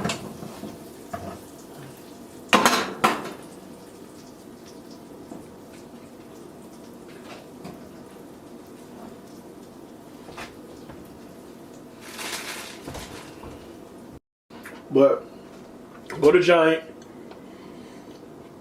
for all the people who eat plant-based stuff. I don't want to offend you and call you by the wrong name. And then you're like, I'm not classified as a.